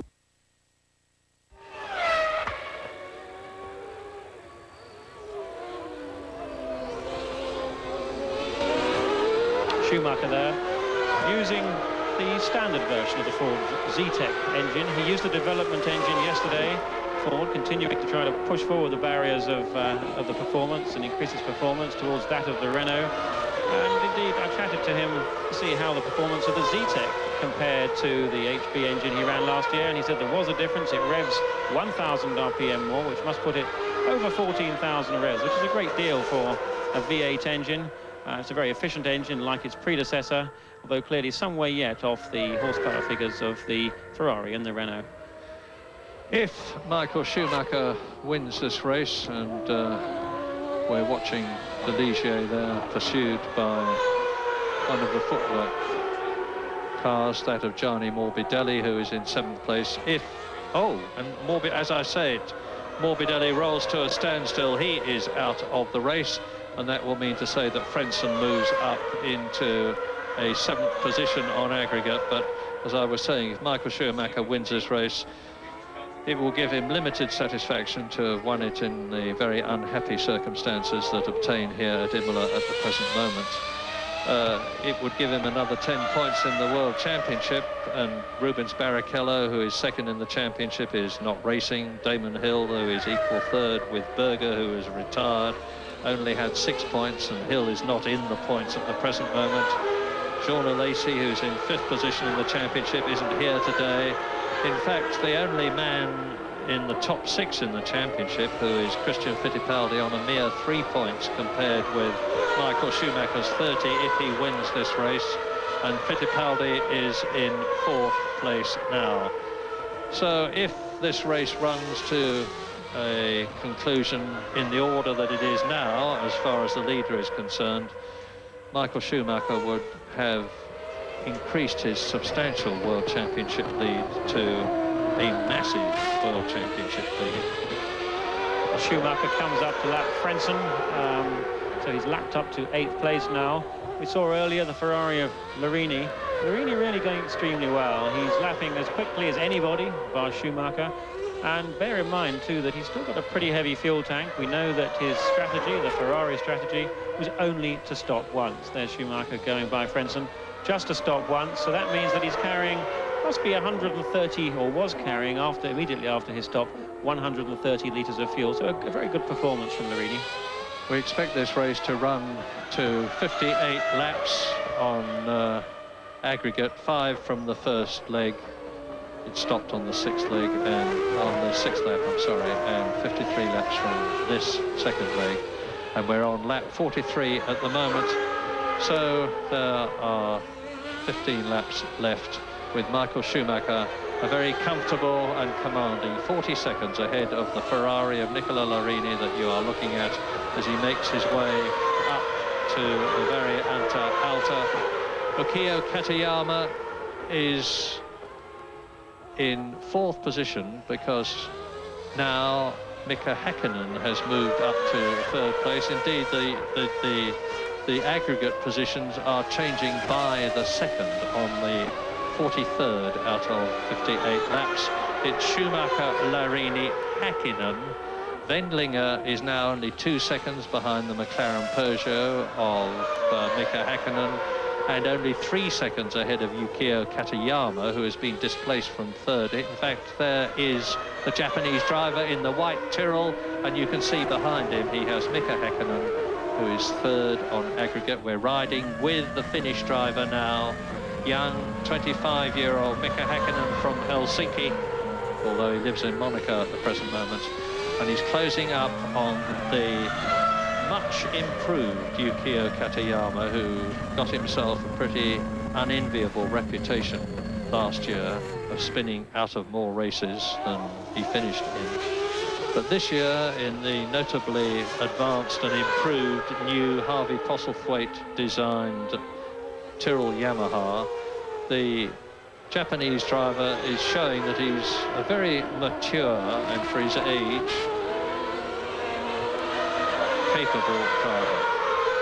Now, with 44 laps of the race now gone, Schumacher is the only driver of those in the first 4 that has got to make a further pit stop. Larini, we know, has made his last one, as has Häkkinen. Häkkinen's made his second, and Wendlinger just going for a one-stop routine. So Schumacher should be in the pits any minute now. Here he is, as you say, Jonathan. Schumacher comes into the pits for another fuel stop, and out very quickly indeed. And since he had a 43-second lead over Nicola Larini, and he's only got 14 laps left to go, that will be Michael Schumacher's last planned stop, and he would hope not to be making any unplanned stops. As you watch Katayama coming up to the Variante Alta, pursued by Häkkinen, and they are closing up on Johnny Herbert, who is a lap behind them and about to be lapped again in 12th position. And the race order on lap 45 is Schumacher leading Larini by 33 seconds. Häkkinen, that you're looking at in the red and white McLaren Peugeot, is third, and behind Häkkinen you can see Wendlinger, and that's how close the battle is for third position in this race and on aggregate. Wendlinger in the Sauber is in third position. That's the black car with the yellow mirrors, and we're with Häkkinen now. In front of him, it's still Katayama, who's staying ahead on the track, although he's 2 places behind him on aggregate. Race order: Schumacher, Larini second, Häkkinen third, and we're with him. Wendlinger is fourth, just behind us. In fifth position is Katayama, just in front of the McLaren because of the aggregate situation. And in sixth place is Christian Fittipaldi, and up to seventh has come Damon Hill. Because the person that Häkkinen's got to worry about is Wendlinger behind. He's some 32 seconds behind Larini, but Wendlinger is just 1.9 seconds behind, and Häkkinen, currently in third place, will have to work carefully, particularly with the traffic that he's around at the moment, to make sure that Wendlinger doesn't slip by. And the McLaren Peugeot has yet to finish a Grand Prix, because both Häkkinen and Brundle retired in Brazil. Brundle through the collision ultimately, although his flywheel had come off just before that, which would have taken him out of the race in any case, of course. And they both retired from the Pacific Grand Prix. So if Häkkinen brings his car home, it will not only be the first time that a McLaren Peugeot has finished a race, it'll be the first time it has finished in the top 3. Now, Damon Hill is now the fastest car on the circuit. He's lapping in 1 minute 25.6. He's just 13 seconds behind Christian Fittipaldi in sixth place, so it looks like a points finish is going to be on for Damon Hill. Yeah, Katayama is the man that's interesting me at the moment. He may be in fifth position on aggregate, but he's in front of Häkkinen, who is third. He's ahead of Wendlinger, who is in fourth position, and he's staying ahead. Now, Häkkinen may not have the horsepower in the Peugeot, but it's an indication that the V10 Yamaha engine, which has been worked on a great deal by the Yamaha technicians and, of course, by John Judd's engine developments company in Rugby. And it's producing results because the Japanese driver doesn't have anything like the experience that Mika Häkkinen has got. Now, Mika Häkkinen is going to need to get by. That's Mark Blundell in the Tyrrell just ahead. He's about to lap Blundell. Again, he's keeping a good distance behind. He's just pulled out a second, in fact, on Carl Wendlinger behind. Meanwhile, teammate to Blundell, Katayama, really maturing very well this year. A driver who we were far more familiar with seeing off the circuit, normally having spun harmlessly off last year, but really driving very maturely indeed in 1994 with undoubtedly a much better car. 12 laps to go. We have no further information on Senna's condition, and we'll obviously let you know as soon as we get any ourselves. But on the 47th lap out of 58, Schumacher has now got the race totally in under his control. He's 32 seconds ahead of Nicola Larini. It looks as though Ferrari are going to have a second place finish for the second race in succession, which will lift their hearts. But you have to temper that by saying, as you watch Damon Hill going very fast indeed, that Larini is a full 30 seconds behind Benetton's Michael Schumacher. Damon just 6 seconds behind Fittipaldi now. Fittipaldi in the footwork in 6th place, who himself is 4 seconds behind Katayama. Now, another benefit that Tyrrell have actually got here for the first time is this automatic downshift button. Before, they had to, or the drivers had to operate the flipper behind the steering wheel to change the gears both up and down. Now, of course, the teams still need to keep changing gears up using the flipper, but changing down, they are permitted to use a button if that triggers an automatic sequence of downshifts. These semi-automatic gearboxes do help the engines. They help the engines because they prevent the driver from mis-shifting and missing a gear. Used to be the classic way of buzzing an engine, which means over-revving an engine. And these engines only have to be over-revved by perhaps 500 revs and they can brake. Well, Damon Hill is lapping 3 seconds faster than, well, he's now lapping 4 seconds faster than Katayama. And Damon Hill is just out of the points. And the gap between them is enough. Oh, what's that wheel off? It's a Ferrari, and it's not. It's a Minardi, and it looks to me as though there's been an accident in the pit lane now. It's a Ferrari mechanic that's on the ground. I'm guessing because I didn't see it happen, but it's clear that a wheel came off the Minardi, which may well have happened as a result of a collision in the pit lane. But now, this is the last thing that the San Marino Grand Prix needs, and there's chaos in the pit lane. There's a danger of cars coming in at high speed. And, well, that is a Minardi. I can't see whether it's Alboretto's Minardi. And there's Gerhard Berger in his overalls.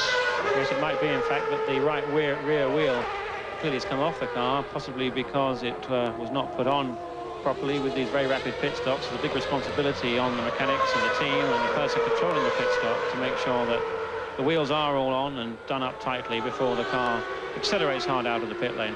I'm guessing, but it wouldn't surprise me at all in view of the way this race has gone and the chaos in the pit lane and the fact that there's a stretcher there to see the race stopped.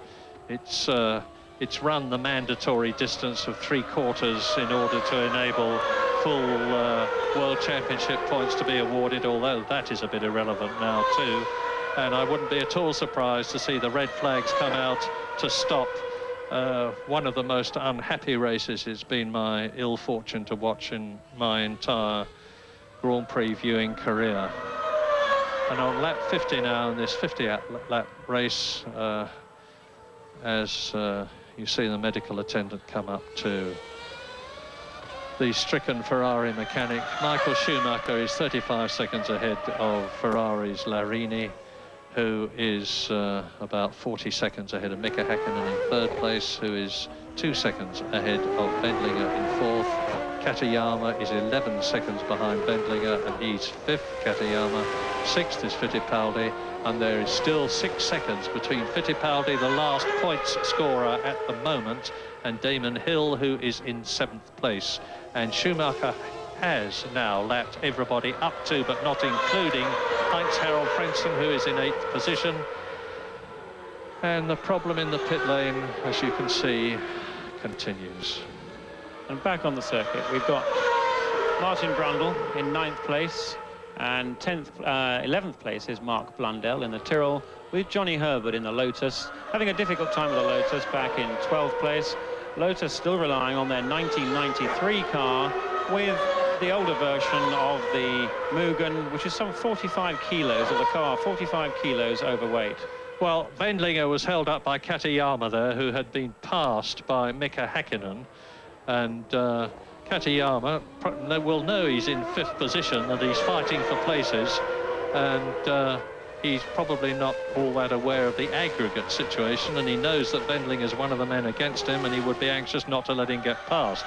But Wendlinger has, and is now attacking Mika Häkkinen on lap 51 in what should be a 58-lap race.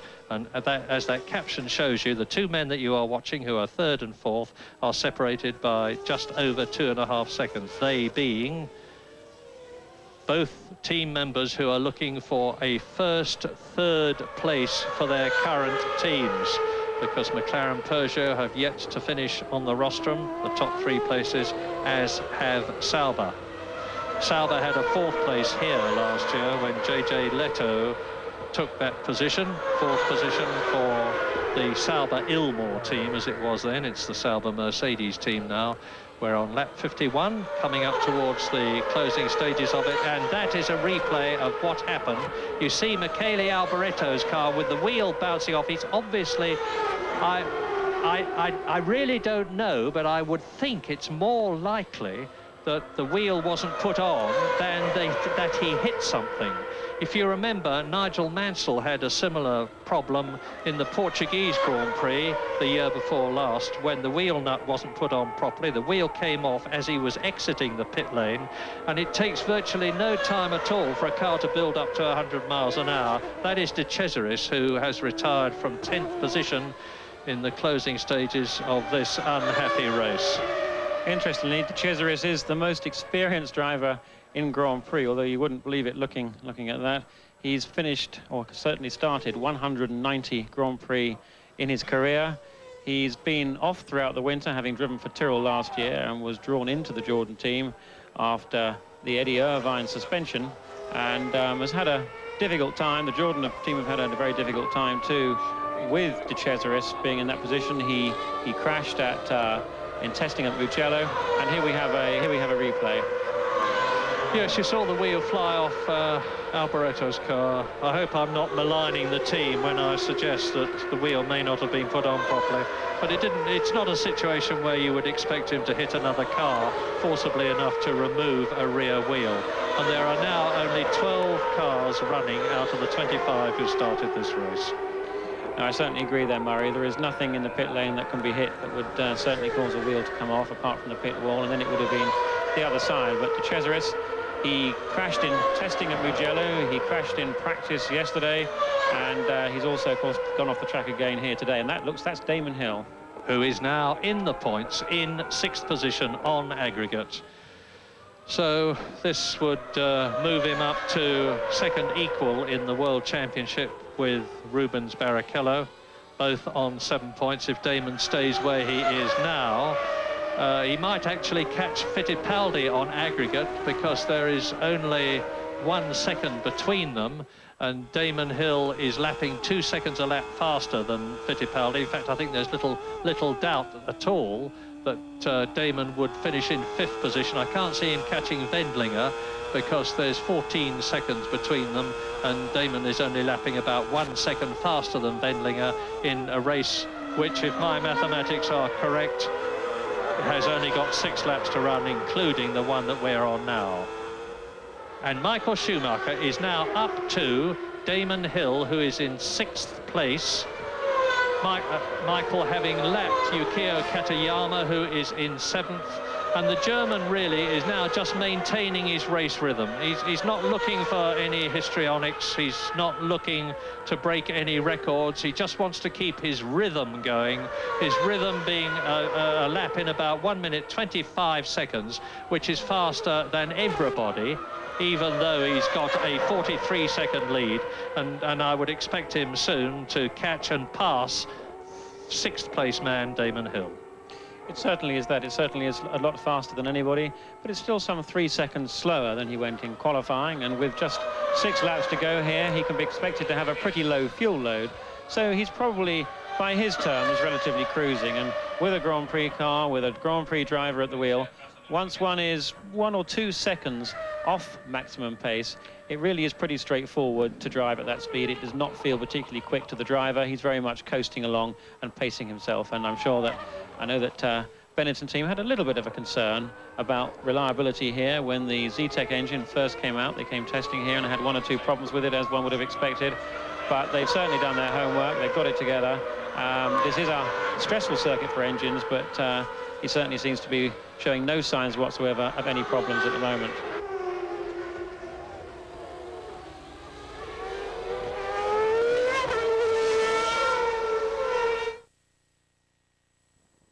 Center ice, the Stanley Cup. The tradition, the history, the chance to shoot for $1 million or one of over 25,000 official NHL prizes. Peel the sticker inside the case or call for details on entry without purchase. The Molson Canadian Stanley Cup Contest. No, you missed. No, you didn't. Take your best shot. CBC Radio works. It works because it's full of thought-provoking shows, great comedy, exciting drama, and wonderful children's specials. Now you can order copies of any of these or highlights from your favorite national radio show to enjoy again and again. For a free catalog, just call CBC Radio Works on our toll-free number, 1-800-363-1530. In an increasingly complex world, we cut through the clutter. CBC News World. Immediate. Accessible. First. Find this symbol in your TV listings and stick with it. CBC News World. Canada's news and information network, 24 hours a day. We go the distance to bring you a Canadian view of the world. CBC News World. News on the hour. Information around the clock.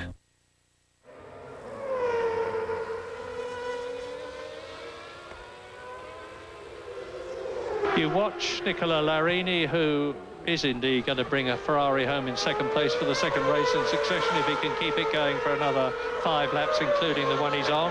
That is Häkkinen, who is third. Damon Hill has made the fastest lap of the race so far, 1.8 seconds inside the previous lap record, and he's now up into 5th position, so he's going to get at least 2 World Championship points if he finishes where he is now at worst, and that means to say that he would move up to 2nd position in the World Championship ahead of the absent Rubens Barrichello. That's Wendlinger, who is in 4th place still, chasing Mika Häkkinen, and the stretcher is still in the pit lane. Sauber, interestingly, or rather Ilmor, the Mercedes-Benz engine manufacturer there, they tried pneumatic valves for the first time of the engine's development on Friday. They had a few problems with it, and it's been reverted back to the older specification engine with metal springs for valve springs. The benefit of the pneumatics being that one can rev an engine higher, and of course the higher you can rev an engine, the more power it can produce. And it looked to me like a Lotus mechanic, not a Ferrari mechanic, judging by the overalls. And I noticed that there were Lotus mechanics as the ambulance comes into the pit lane in attendance as the stretcher was wheeled away. Well, I think as far as everybody here is concerned, the finish of the 1994 San Marino Grand Prix cannot come a second too soon.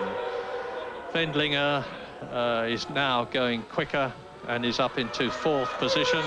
Down to 6th on aggregate has gone Damon Hill. This is a replay of what happened with that bouncing wheel. You see the crowd running. as Alboreto offline by virtue of the fact that his wheel had come off, and he would probably, even though the Minardi team is only about 2/3 of the way down the pit lane, be getting on towards 90 miles an hour at least as he exited the pit lane. Fittipaldi retires. He was in 5th position, which will help Damon Hill. Out goes the footwork forward, and of course that's awful news for them because Gianni Morbidelli, who was going so well, has also retired. In fact, I'm just trying to work out, there's about 10 cars left in the race now. There's only 10 less than a lap, less than 2 laps behind race leader and potential winner Michael Schumacher, who is coming home to complete another lap, closing up on Yukio Katayama, who is now down in 7th position. A great shame for the footwork team there, who are still using the older Series 7 spec HB engines. It looked like Morbidelli had some kind of technical problem. There didn't seem to be any evidence of the car having done any more than just pulled off, whereas there for Fittipaldi, almost certainly he maybe braked too late, lost control under braking and ended up spinning off into that sand trap. So probably a driver mistake for Fittipaldi. Lap 57. 2 laps to go. That'll be including this one. So it's this lap and the next one. And as I said, there will be a lot of thankful hearts that this Grand Prix is finishing. And I think it's the first time I've ever said that in the vein that I'm saying it now. As you watch Nicola Larini coming through to complete the lap, chasing Michael Schumacher, now 50 seconds behind him. And as you see from the caption, we are indeed, if they just go the distance remaining, going to have a Ferrari in 2nd place again, a Benetton winning a race for the 3rd time in succession this year. And remember that Schumacher won in Portugal last year, so Benetton would have won 4 of the last 6 races.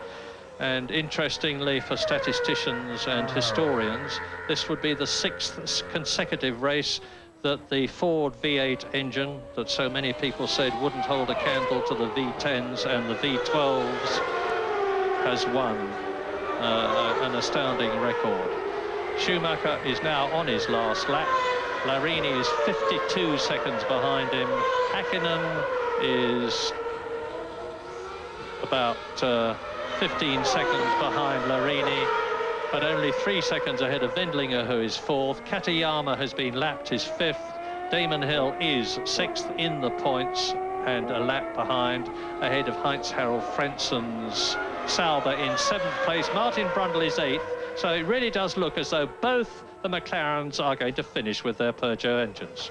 It's been a particularly impressive performance from Häkkinen in the McLaren, and the Peugeot engine has stood the pace here. It's been hot, it's survived well, and it looks like to be the first time we're going to see a McLaren Peugeot on the rostrum with 3rd place, but it's not been anything other than a dreadful weekend for everybody involved, and it's going to be a major black mark on Formula 1, or certainly in the history books, for a long time. Michael Schumacher comes down to the Rivazza for the 58th time, and he's nearly a minute now ahead of the 2nd place man as he comes home, certainly to win commandingly and with a great deal of credit in very difficult circumstances, his 3rd successive Grand Prix. He exits the Traguardo, and the 1994 San Marino Grand Prix has been won by Michael Schumacher, but in circumstances that I'm sure he will not be at all happy about. And that is no reflection on him, his ability, or his car. Nicola Larini will please the thousands and thousands of his countrymen who are watching here at San Marino, because, as I said, this is the 2nd Grand Prix in succession that a Ferrari will have finished in 2nd position, because Gerhard Berger was 2nd on the AIDA circuit at the Pacific Grand Prix 2 weeks ago. And Larini comes into the closing stages of the last lap now, just this left-hander and the right-hander before he sees the checkered flag. It's going to be closer for third position as Larini finishes second, between Mika Hakkinen in the McLaren Peugeot, who looks as though he is about to create history by getting the first rostrum position for the Anglo-French partnership. There he is, and that is the distance he beats Karl Wendlinger's Black Sauber by for third position. Michael Schumacher wins his third consecutive race of the season. Larini has the best Formula One result of his career with his second-place finish in front of the pro-Ferrari crowd. With the victory, Schumacher has the maximum 30 points in 3 events. The German has a huge 23-point lead over Barrichello, who didn't compete today, and Englishman Damon Hill. Benetton has a 14-point lead over Ferrari, while Schumacher has accounted for all his team's points. Ferrari has had 3 drivers finish on the podium: Alesi, Berger, and Larini. And when we return, we'll look back at the great career of Ayrton Senna, which ended tragically today.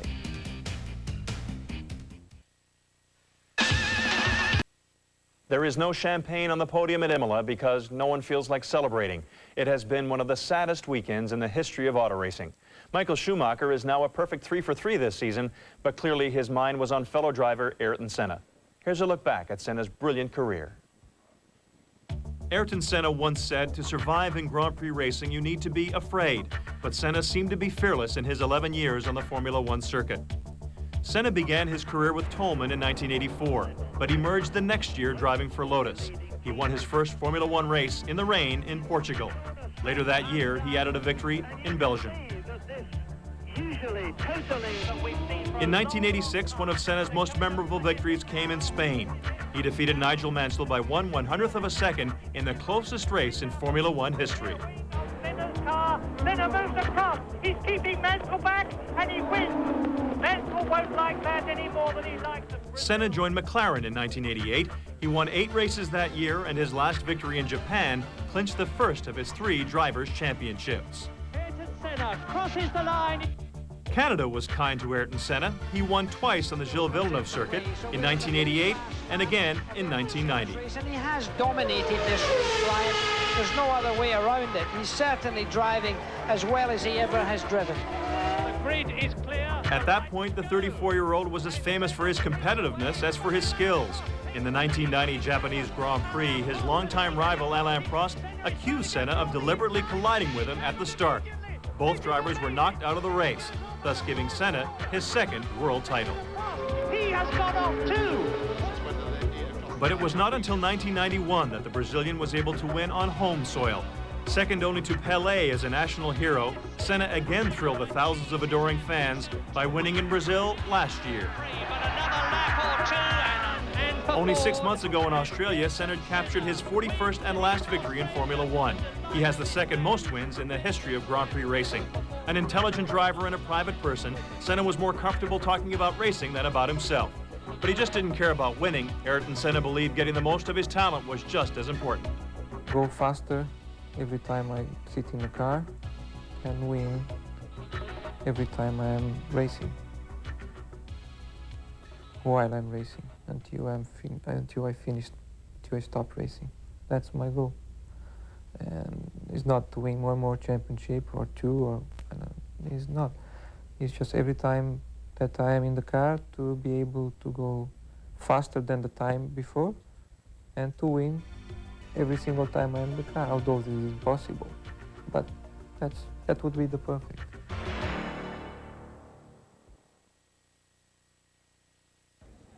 Following the tragedies of this past weekend, there will be many questions in the coming weeks about making the sport safer.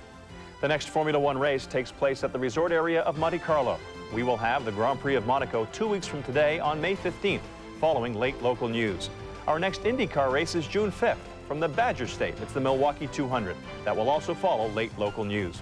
And coming up next Saturday afternoon, we begin... Roland Ratzenberger. Today, the racing world is asking why and dealing with the pain and the shock. Senna's teammates were still in shock as they arrived back from Italy at Gatwick Airport in the early hours of this morning.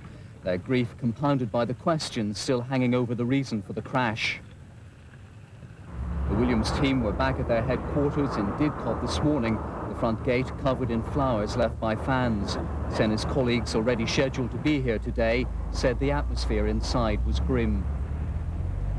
I think people just coming here, they've This is where, you know, the team's home is, and there's a lot of people coming in, ringing in and saying, you know, sort of, you know, we can't believe it. I think that's really the situation we're in. It's a little bit of helplessness, I suppose. You wish you could do something, but you can't. But what of reports that Senna had been concerned about track safety? Obviously, over the years, drivers have always voiced their concerns over certain issues, and I think the points that Ayrton had made to Frank and to other people over previous weeks and months will be considered very carefully as part of the inquiry as it unfolds over the coming days. Throughout the morning, fans have been paying their own tributes at the Williams team HQ. He's the best, I can't say. One of the greatest drivers of his time, I think. Of his generation. Senna was gifted. Outside Senna's home in Brazil, crowds gathered, many of them clearly stunned. It was almost as though the whole nation had gone into unofficial mourning. At the Senna fan club in Sao Paulo, officials broke down and cried when news broke of his death. And super protectant. It provides a